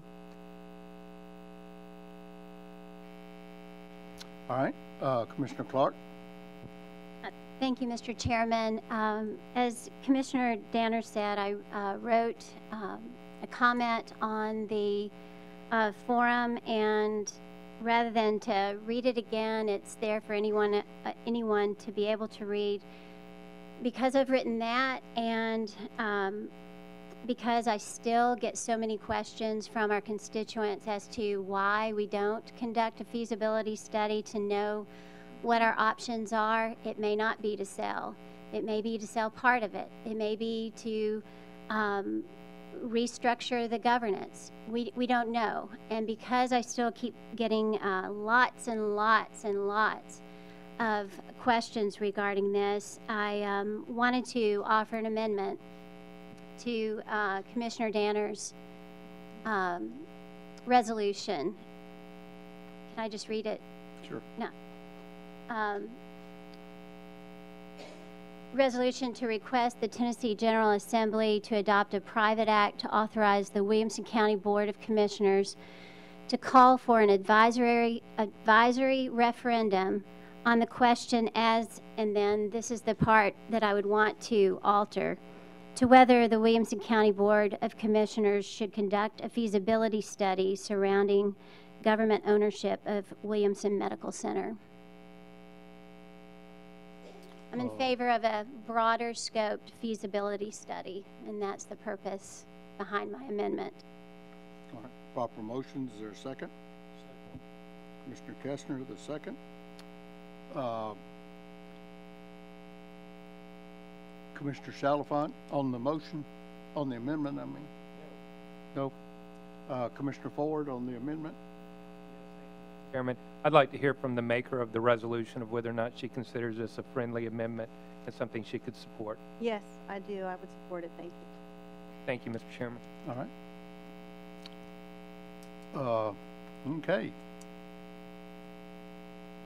You're going to need a more substantive amendment than that. You have sections in the actual body of the resolution that refer to sale of the hospital. You'd have to amend section 2, as to the language of the referendum itself as included in the resolution. So you'll have to do a more substantive amendment to effectuate what you've asked for.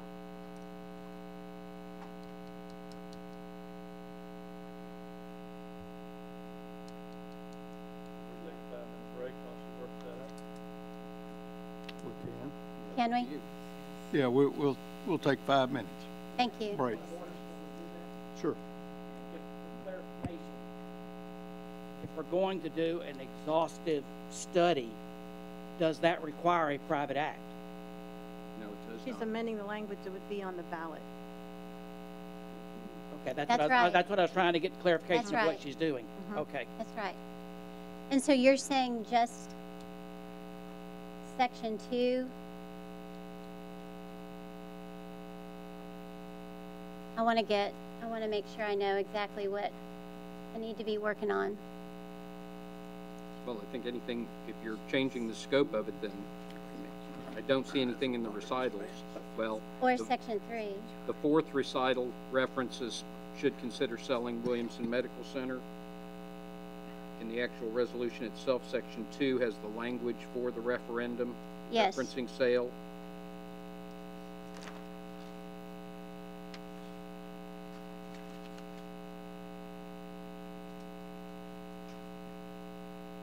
Okay.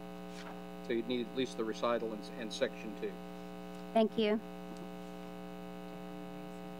All right. We'll take a 5-minute recess.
it off or turn the heat off or something. Turn the air conditioner on. They throw another log on the fire. I know, right? Yeah. Get on the ball here.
I turned it off already, Kevin. No, I'm talking to Kevin about the heat. I just turned the unit off.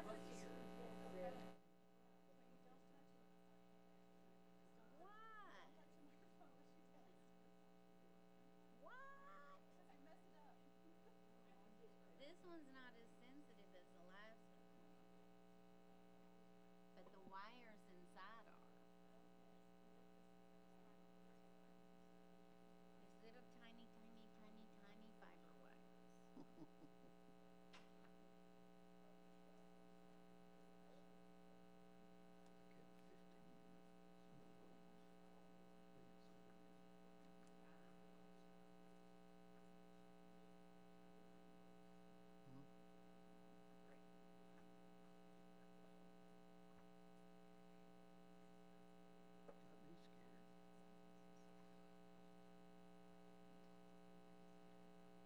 I smell the heat now. This is the first day y'all turned it on. Burning the dust.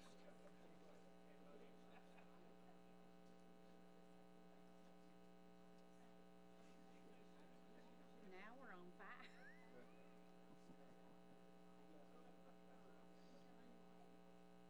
I just turned the unit off because it was blowing cold air on me. I know, Yeah. everybody's like, man, what's that smell? I said, the heat just came on. Yeah.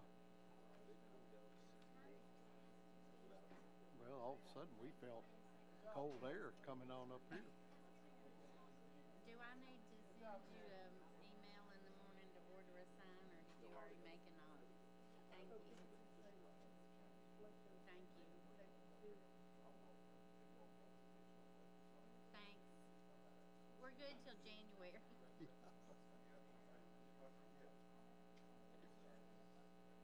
misspelled it. They misspelled it.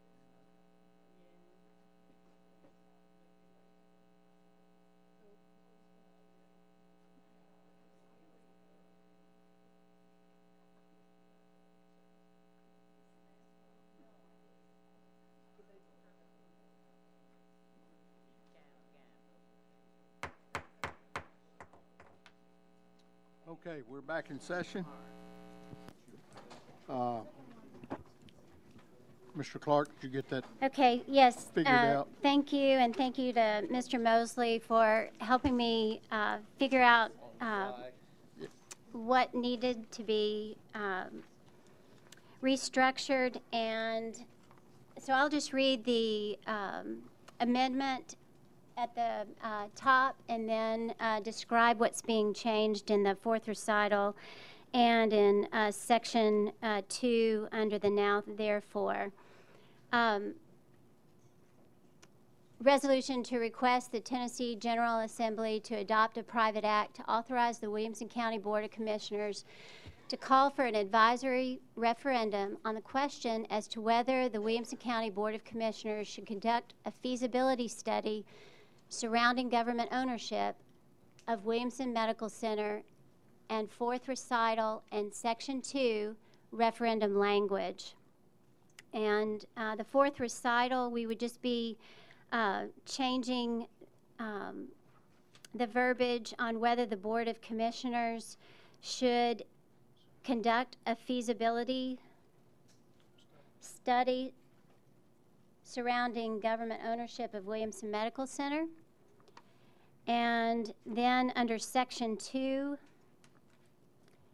we would be changing the verbiage support the sale of Williamson Medical Center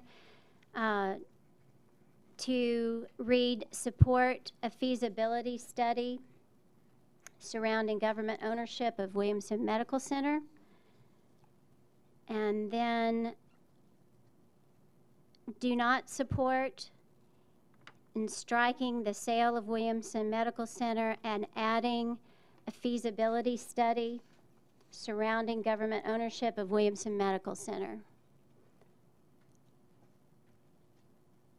Is that good? That would reflect your amendment, correct? Thank you, sir. Thank you for the help.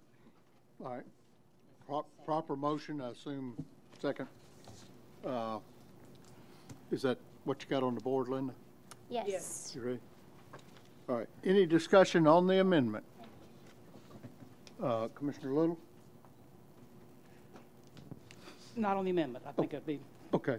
Now that I think about it. Commissioner Lawrence? Thank you, Mr. Chairman. On the amendment? Yes, sir. On the amendment this time. One of the things that I was careful to point out when I brought my resolution earlier this summer on this was that there's a lot of ideas out there that municipalities use when they own a hospital like this that I've found out in doing research on this that don't involve a sale. There's prepaid lease ideas, there's joint venture ideas that allow you to retain control of the asset, but you don't actually sell it, but you can actually generate revenue off of that asset. And so there's a lot of ideas that any feasibility study that we did should explore. A sale would be one of those ideas, but there's other ideas that actually might be better. Actually, I think some of those ideas probably would end up being better for our situation. And ideally, I think a study like this, a resolution like this should follow a study. So we got the information, we could put it out to the public and then let them weigh in and say, here's what we think you should do now that we have the information. But this commission did not vote to do a study, and we have a lot of reluctance here to do a study. I think the argument is that it's a county-owned asset and we can provide a higher level of care by the hospital remaining county-owned. But I have done some research on the use of hospitals in the area. I did some research with some information I got from the Tennessee Hospital Association.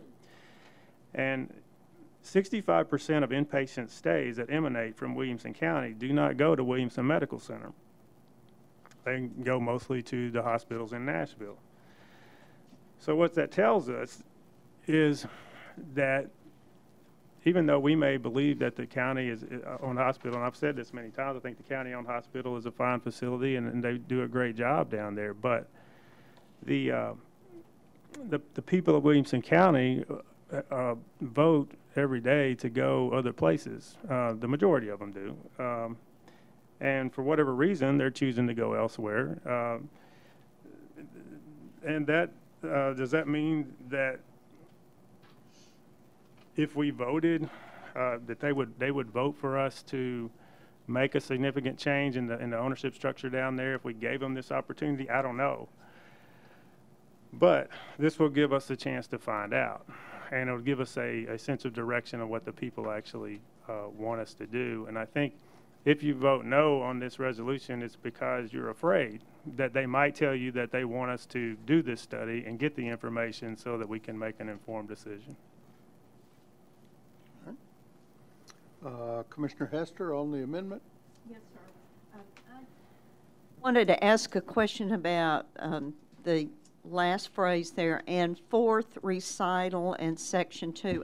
I don't understand what fourth recital means, but The please. fourth whereas.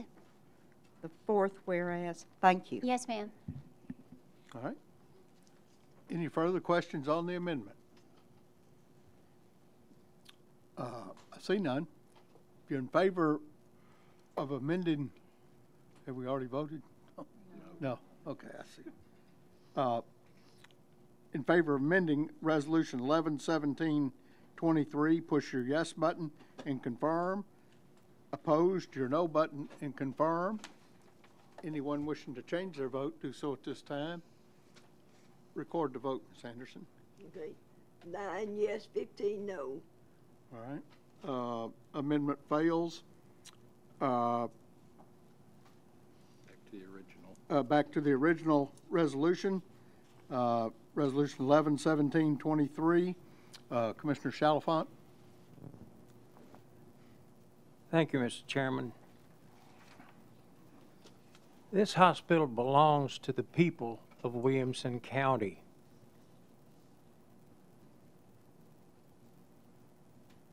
Has anyone here that, well, I guess maybe I rephrase this. How many people here have actually used the services of Williamson Medical Center? They can vote on this and know what they're talking about. Not just guess as to what people might think. I have a couple of emails. I've received probably well over 130 some odd emails in favor of the hospital. Only through community ownership and leadership of Williamson Medical Center are we assured the medical center's focus is on us, the people of Williamson County. I'm honored to be a part of. Being a part of Williamson Medical Center, community-focused, community-controlled, and community-owned is something in which I take great pride in.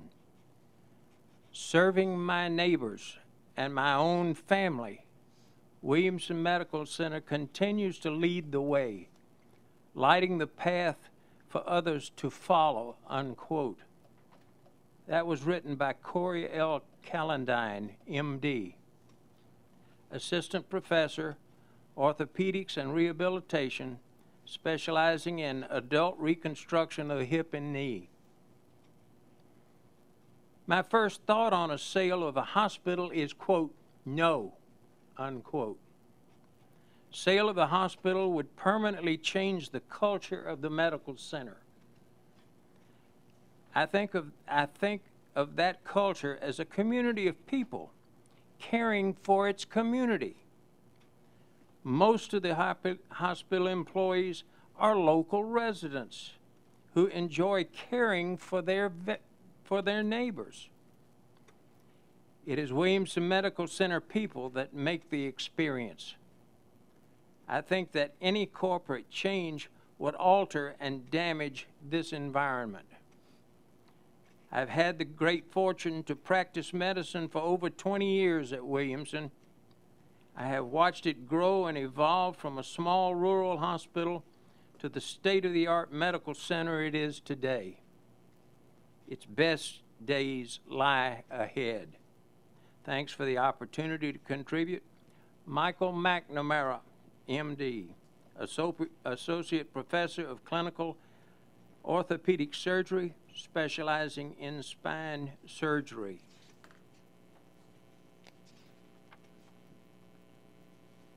Williamson Medical Center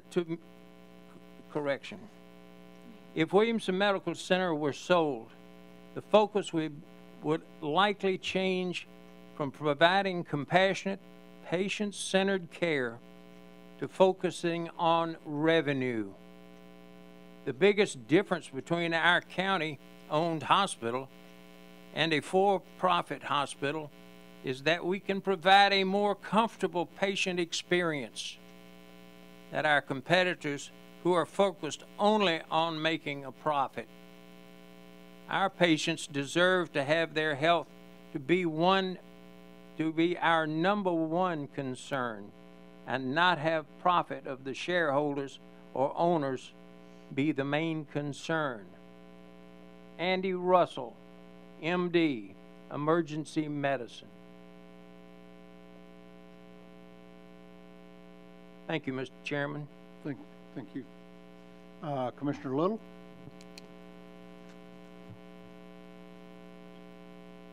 I'm trying to frame my thoughts. All right. And Commissioner Beathard brought up the 2000 issue.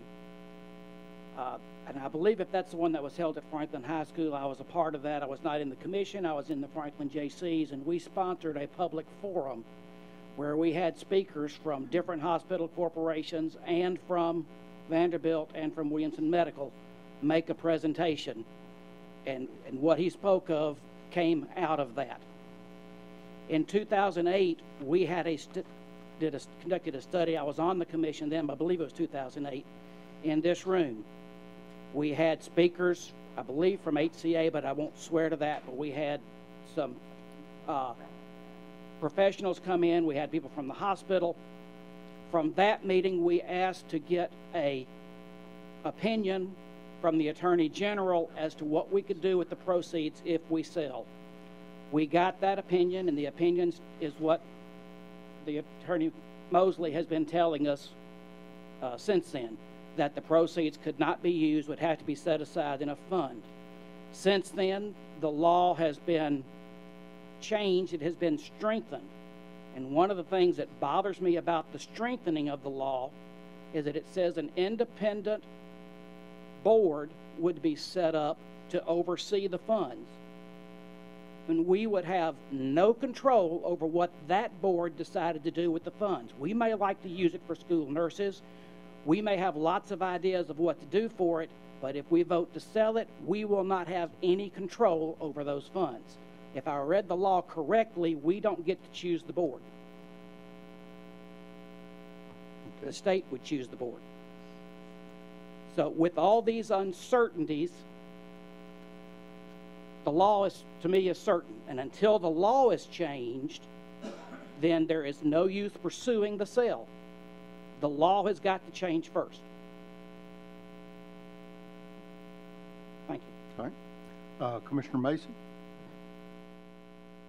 Thank you. I had essentially a follow-up from Commissioner Little. My understanding of the law as well is that even if the hospital was sold, the proceeds could not be used for county debt. And so my question is, by asking the voters to vote on this, are we not essentially putting the cart before the horse? Because even if the outcome is yes, sell the hospital, we can't use that money. And yet we're selling this idea of this is a way to reduce our debt in Williamson County, but that's not a possibility under the current law. And so I agree with Commissioner Little. Until that law is addressed, we are putting the cart before the horse, and we are in a way misleading the voters of Williamson County, thinking that this is an idea at this point that could be used for debt service, and it can't be. And that is my concern at this point. Thank you. Who's next? Commissioner Beathard? It seems like every time I study this, I learn more and more. I've learned some things just in the last 24 hours. And to be honest, some of it lends itself towards perhaps looking at a study. But if I am ready to cry uncle on this, it's not in this manner, in this form. I believe in a republic, a democratic republic, particularly on the local level, where we are elected to dive into the minutia and figure these things out. And not ask for a referendum. I think referendums should be extraordinarily rare. Kathy Danner is correct. We just voted on one, but that one is required by state law. This one is not. And I think to ask our constituents to dive into case law and study Attorney General's opinions and try to determine the value of our hospital is, I could see a mutiny of people asking, what did I elect you for? And so I try to study these things. I know most of the commissioners do. You know, in a sense, this law goes back to the 1950s and the 1960s, when in rural areas of Tennessee and throughout other states, hospitals were established to provide medical care for those areas where it wasn't accessible. And at that time, and for a long time, Williamson County was a rural community. This law gets tightened really every time the state and judges and those who believe in the original intent start seeing local elected officials want to find a cash cow in something that they've not really put any money into. In essence, we don't own this hospital, and that's why the state says we can't sell it. Before the law was tightened, a community outside of Knoxville tried to sell their hospital. This would be in 2003. This would be after we attempted to do it. And they didn't take no for an answer. They went to court, and they failed. And they still didn't take that as an answer. They decided to appeal it. And the appellate judge, Judge Goddard, and I hope you'll read his opinion on this. It's 2 colorful pages with a lot of interesting adjectives. But it basically ends by saying that he believes it's unconscionable that this local entity would insist on selling the hospital and using the proceeds for their own purposes. He ends by saying it would appear the city is attempting to reap where they have not sown. These hospitals were set up with government grants and federal dollars. And that's why if we sell it, the other thing I learned today, I thought if we sold it, we could only use the money for indigent care. Turns out that's half right. It goes to indigent care, but we don't do anything. And Commissioner Little kind of took the words out of my mouth here. Not only does it not go to the county commission and go to a trust, we can't even elect the people who would control that trust. Essentially, to sell the hospital is to give it away.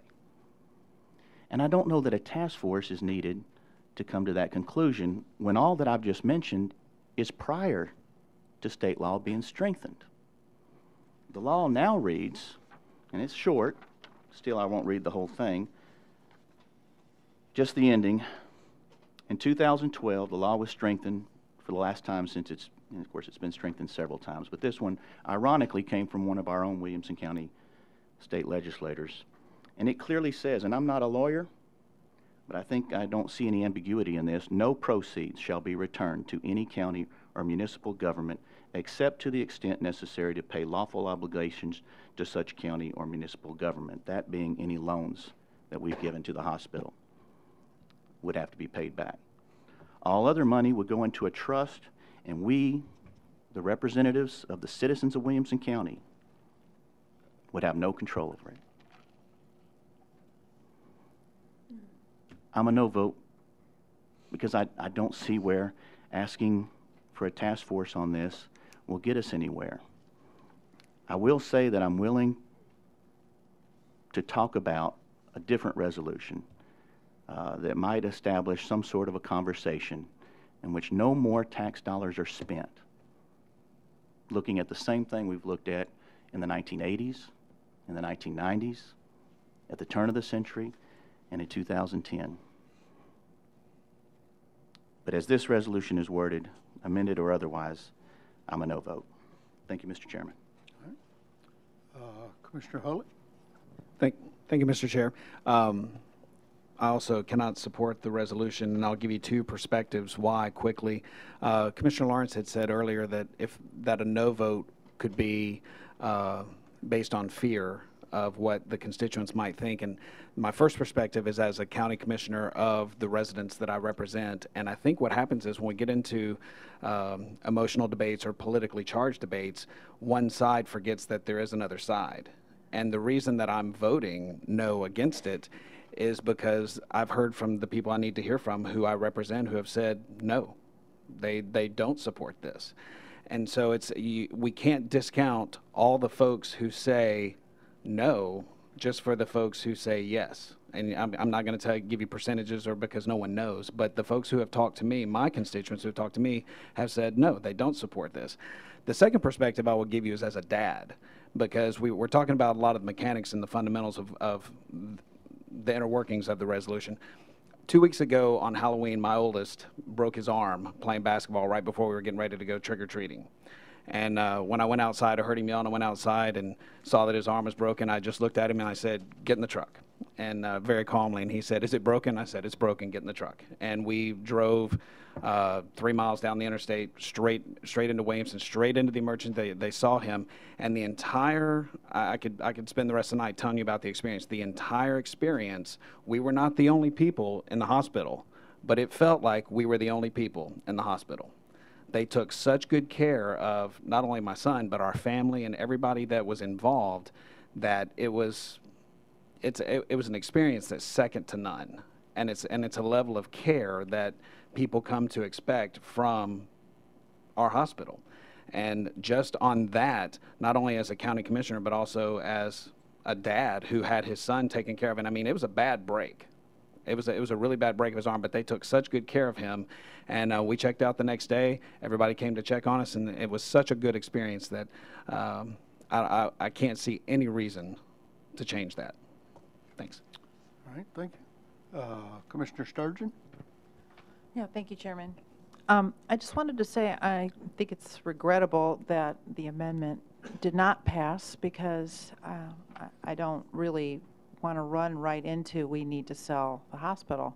I would like to see a study. I'm frustrated because every time we talk about this, I do learn something new, and there's something wrong with that. Why can't we just study our options so that we thoroughly know the law, and we could explore perhaps leasing the hospital so that we could generate more revenue instead of putting the burden on the taxpayer, and work with state law. But I don't know if we can do it or not, because we haven't studied it. I don't think it's my job to be the expert and be able to study it all by myself. I don't think any one individual can do that. I think we need experts on hospital operation to do that kind of thing. So I am very frustrated because I feel like we need to thoroughly study this if we're going to be good stewards of the taxpayers' money.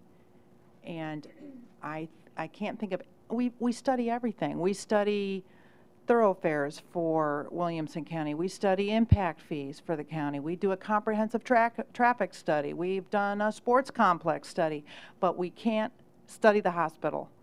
And I can't give anybody, I can't give any of my constituents a good reason why we can't do a study. Thank you. Mr. Lathers, I'm sorry. That's okay. Did I get Thank that you. right? I admit to being the new person here on the commission, and I don't want to speak out of turn. I think it's great to gather information, and I would be very open to more information to be able to report back to my district members on the financial aspects of the hospital. My personal experience in representing a small community is that when you do put these things at a referendum that are very complicated, sometimes the loudest voices influence others, that those that don't have time while they're taking care of children and going to soccer, that can delve into the depth of information that's required. So I'm voting no.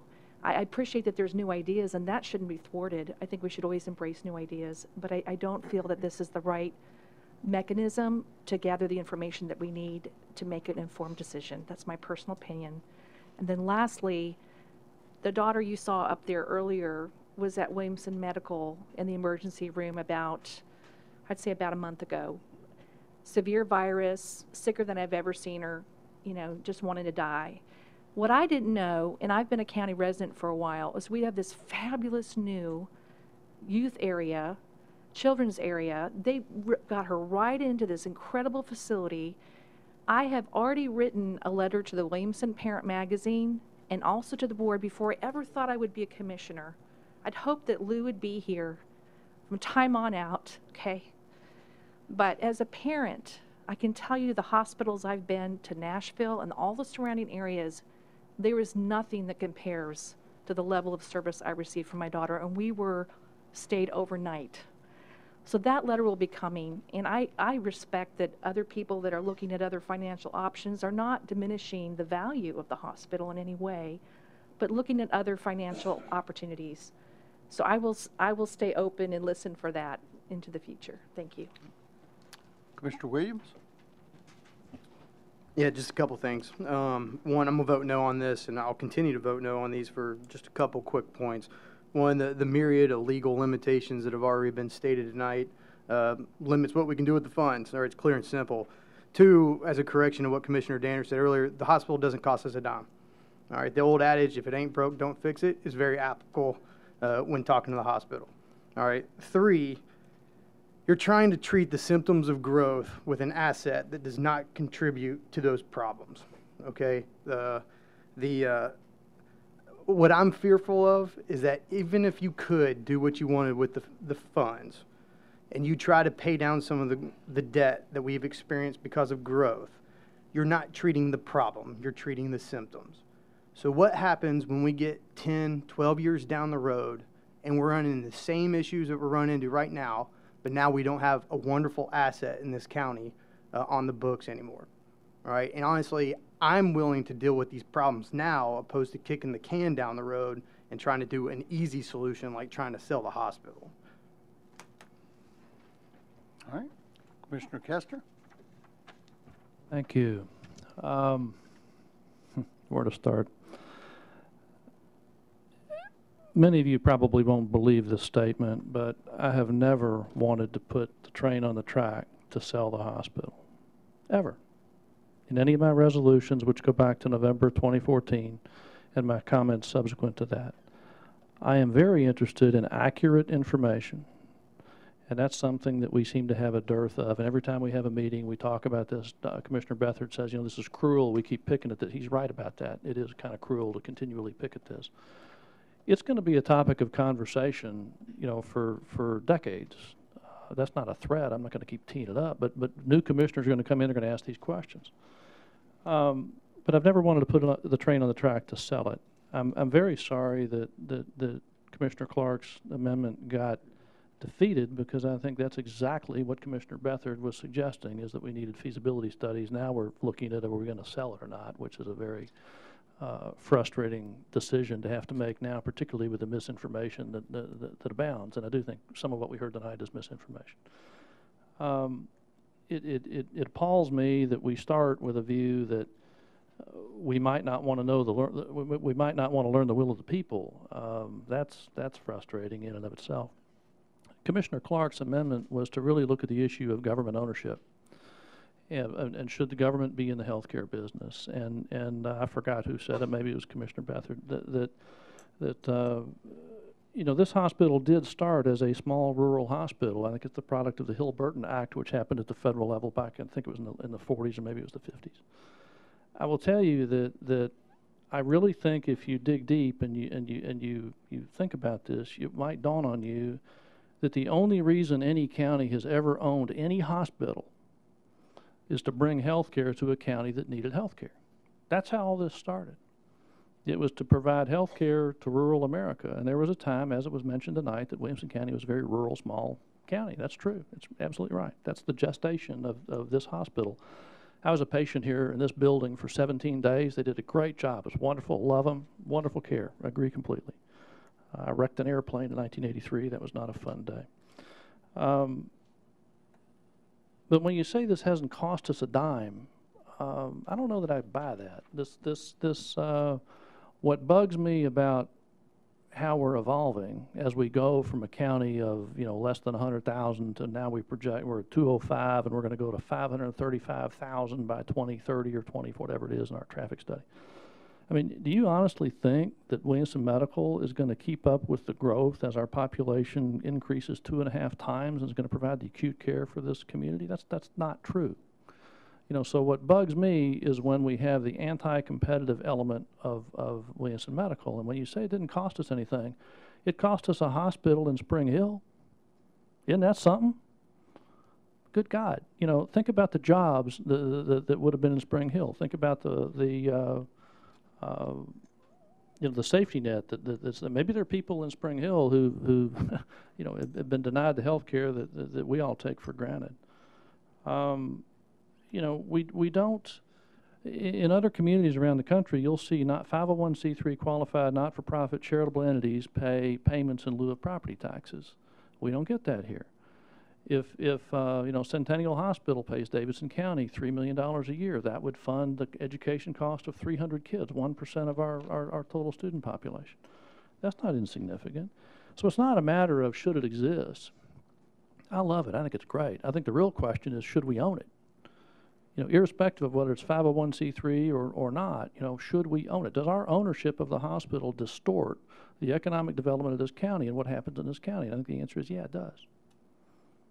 I don't think you can deny that when they stop the development of a hospital in Spring Hill, when they stop the development of emergency care centers in Brentwood, one from St. Thomas and one from TriStar, I think. So, my job as a parent, I've got daughters, and my job is to kick them out of the nest so that they can fully mature and they don't end up living in my basement for the rest of their lives. And so that question comes to mind when I look at what this hospital is. I love it. I don't want to see it fail. I want to see it grow and flourish.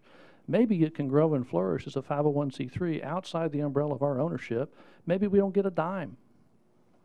I'm not worried about getting, I'm not looking, I've never looked at oh gosh, sell it, take $500 million and pay off debt. No, there's a greater question, a more germane, relevant question, and that is, how do we grow as a county? We're going to go from 205,000 to 535,000 people. Are we going to sit here as a body? Are we going to give tens and hundreds of millions of dollars to the hospital so that it can grow and keep up with that? No, we're not. You know we're not. In your heart, you know we're not. So it's capital constrained. So how does it flourish the best? Maybe it flourishes best not under our umbrella. And so again, all I've ever wanted, and I think all that Commissioner Clark wanted, was some studies and some analysis and some true understanding of what the law is instead of anecdotal conversation by non-lawyers in this room, to understand what the landscape is, for this serious situation. But it's not fair, it's not accurate to say this hasn't cost us anything. That is not true. It's cost us development of other healthcare infrastructure in a county that desperately needs it. There's a reason why I heard the number was 70% of the people went for inpatient up to Davidson County. There's a reason for that. And that's not going to change. I would also lastly say that as much as I love Williamson Medical, there is data out there that talks about cost and quality.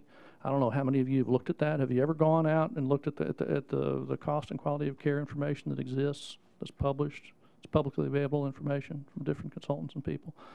It's not the cheapest hospital in the world. I just want to tell you about that. I think the quality is fine, but don't tell yourself that it's cheaper. I don't think that's borne out by the facts that I've read. I think it's a great hospital. I love it. I don't want it to fail.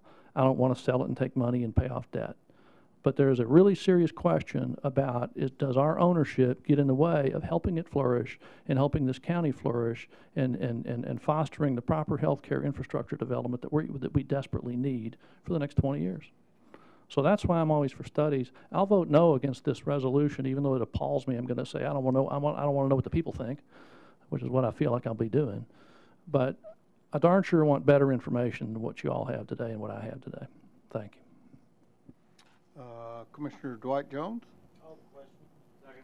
Question's been called. We've got a second. Who was the second? Commissioner Payer.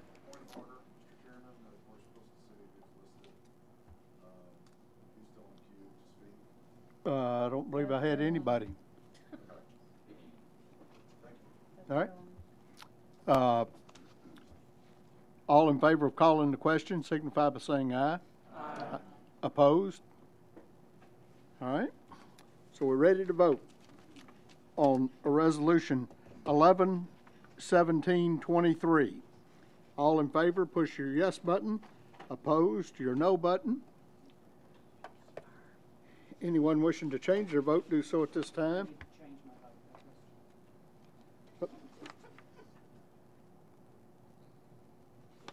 It's reset. All right. Reset it. Tommy, you're the first one to ever had to do that. I think. All right. Call the vote, Ms. Anderson. Record the vote, I'm sorry. Okay. 55 yes, 19 no. All right, resolution fails. All right. Resolution 11-17-24. Resolution authorizing the Williamson County Mayor to execute an agreement of sale and a deed of correction with the City of Franklin on behalf of the state of Tennessee. Commissioner Sturgeon?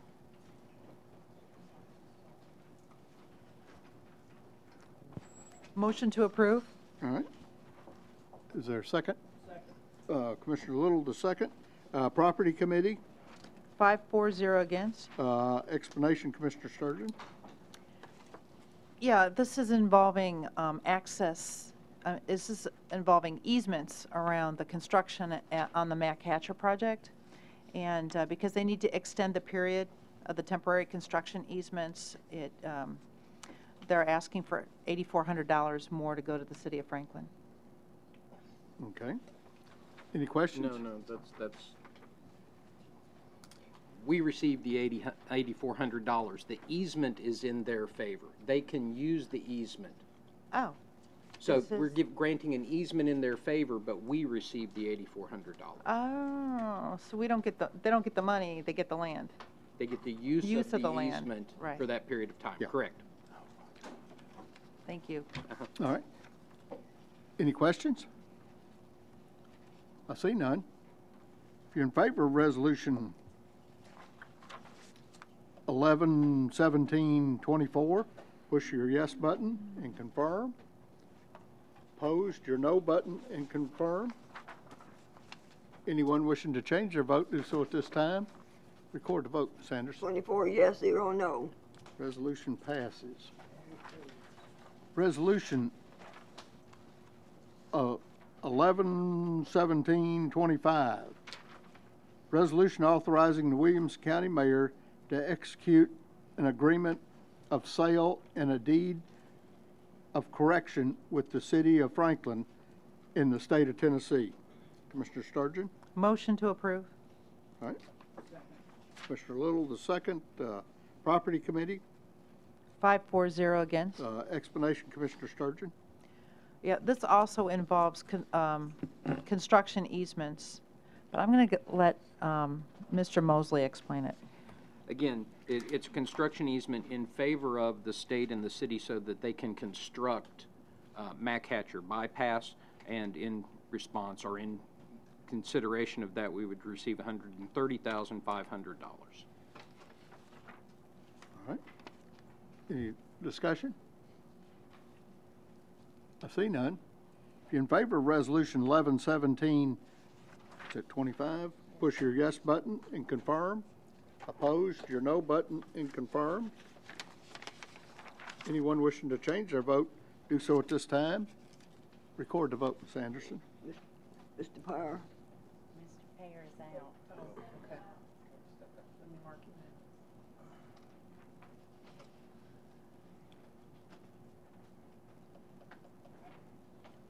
Okay. 23 yes. All right, resolution passes. Resolution 11-17-26. Resolution amending the rules, regulations, and procedures of the Williamson County Board of Commissioners concerning elections and appointments under Rule 7.2. Commissioner Ricky Jones? Move for approval. Mr. Dwight Jones, the second. Rules Committee? 4-4-0 again.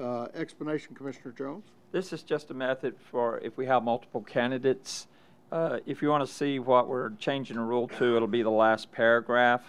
And this came from council, and if you have any questions, Bobby would be here to answer those questions. All right. Any questions, discussion? I see none. If you're in favor of resolution 11-17-26, push your yes button and confirm. Opposed? Oh, I got ahead of you. I'm sorry. Okay. Opposed, your no button and confirm. Anyone wishing to change their vote, do so at this time.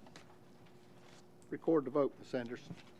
24 yes, 0 no. Resolution passes. Resolution 11-17-27. Resolution of support for state legislation concerning retail food store wine licenses. Did I read that right? Mm-hmm. Yeah. Okay. Commissioner Walton and Sturgeon. Commissioner Sturgeon. Motion to approve. All right.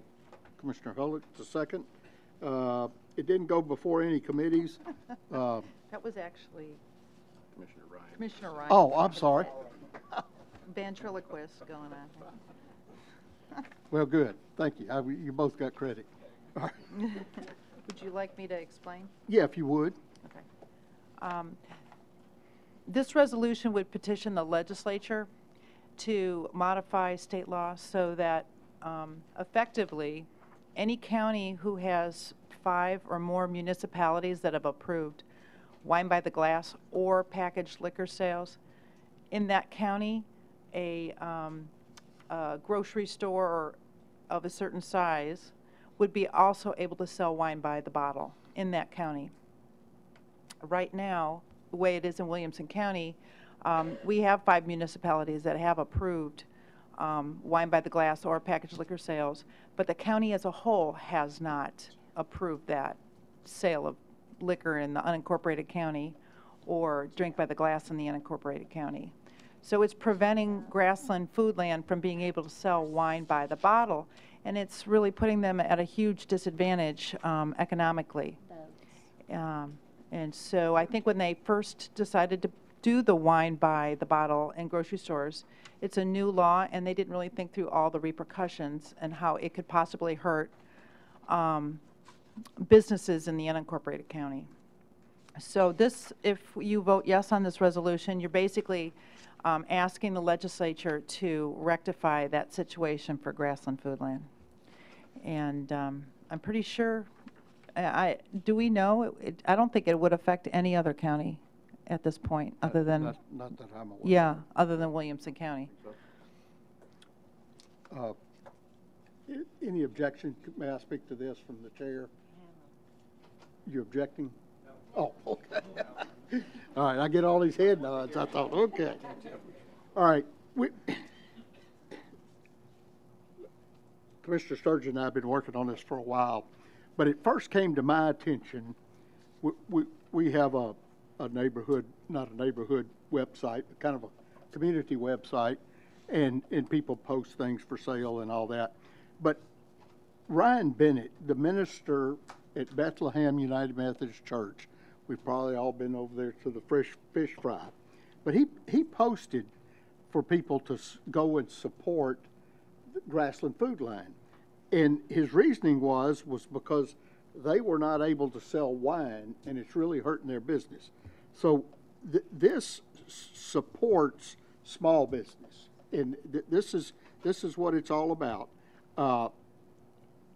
Reverend Bennett said, you know, they're there to serve communities, and they might as well start at their home community, and that was the reason for his push there. And it has nothing to do that he was just transferred out. So I'll add that he was a great minister, and they will miss him. But anyway, this is to help the small businessman stay in business. So, Commissioner Danner? Oh, nope, Hester. Oh, Hester, I'm sorry. Thank you, Mr. Chairman. I just wanted to know in the fifth whereas, the definition of retail food stores, you know, we have, I wanted, if there's any confusion about some of our community markets that we have, or crossroads markets. Do you have to sell a certain amount of groceries? They've got to be a certain square footage. Square footage, thank you. Am I correct? Yeah, okay. All right. Yeah, Commissioner Pear? Our question was answered. Oh, okay. Any other discussion? I see none. Ready to vote? If you're in favor of Resolution 1117, what's that, 27? Push your yes button and confirm. Opposed, your no button and confirm. Anyone wishing to change their vote, do so at this time. Record the vote, Ms. Anderson. 23 yes, 1 no. All right. Resolution passes. Resolution 111728, resolution to lower the speed limit along Cox Road in Williamson County. Commissioner Little? Move for approval. Second. Commissioner Webb, the second. Highway Commission, 4-4-0 against. Budget Committee? 5-4-0 against. Explanation, Commissioner Little. Yes, this is just a resolution to lower the speed limit on a very busy road. All right. Any discussion? Commissioner Lothers? I just had a question. I know that the citizen had mentioned 40 miles per hour. Is it standard to decrease it by 5 miles per hour and it can be reassessed if it needs to go lower? Is it better to graduate it? Is that why they chose 50 to 45? It's just a question. What it was based on. May I answer? Yes. When I spoke with the highway department, they recommended, because I called Eddie, and he recommended lowering it at 5 mile an hour increments, and then we can again study. Okay. But they said 5 miles an hour is usually what they change it at one time. Okay, great. So It's graduated. Thank you. Okay. Any further questions? I see none. In favor of resolution 11-17-28, push your yes button. If you're opposed, push your no button and confirm. Anyone wishing to change their vote, do so at this time. Record the vote, Ms. Anderson. Okay, 24 yes, 0 no. Resolution passes. Let's see, I got 2 late files. Okay. Late file resolution 11-17-29. Oh, that's right. Okay. Resolution approving, I'm sorry, the surety bond for the office of the Director of the 21st Judicial District Drug Task Force. Commissioner Webb? Move for approval. Commissioner Dwight Jones, a second. Explanation, Commissioner Webb. This is a requirement that this board has to approve the surety bond. Funds will be used from the task force funds to pay for the bond. All right. Commissioner Mason? Thank you, Chairman. There needs to be a correction. The first whereas states that the 21st Judicial Drug Task Force serves the counties of Lewis, Perry, Wayne, and Williamson. That is incorrect. The 21st Judicial Drug Task Force serves the counties of Lewis, Perry, Hickman, and Williamson counties. So take out Wayne and insert Hickman as all. I guess. Is that a motion? Your Honor, Your Honor, huh? I'm used to being in court. I like the way you're thinking, but yes, I would move for an amendment correcting the language from Wayne County to be changed to Hickman County. all right. We can do this by voice vote. First of all, any questions with that? I see none. If you're in favor of changing Wayne to Hickman, signify by saying aye. Aye. Opposed? All right. Commissioner Mason, you finished? I think I'm finished. Do I have to do something else? Okay. All right, thank you. All right. Any questions on this resolution? I see none. If you're in favor of 11-17-29 as amended, push your yes button and confirm. Opposed, your no button and confirm. Whoa, wait a minute. Got ahead of myself.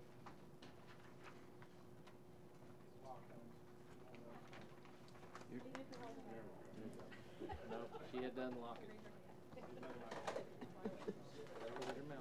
Everybody hold your voting thing up. All hail the battery. Record the vote, Ms. Anderson. I know. Hold on. Not on purpose.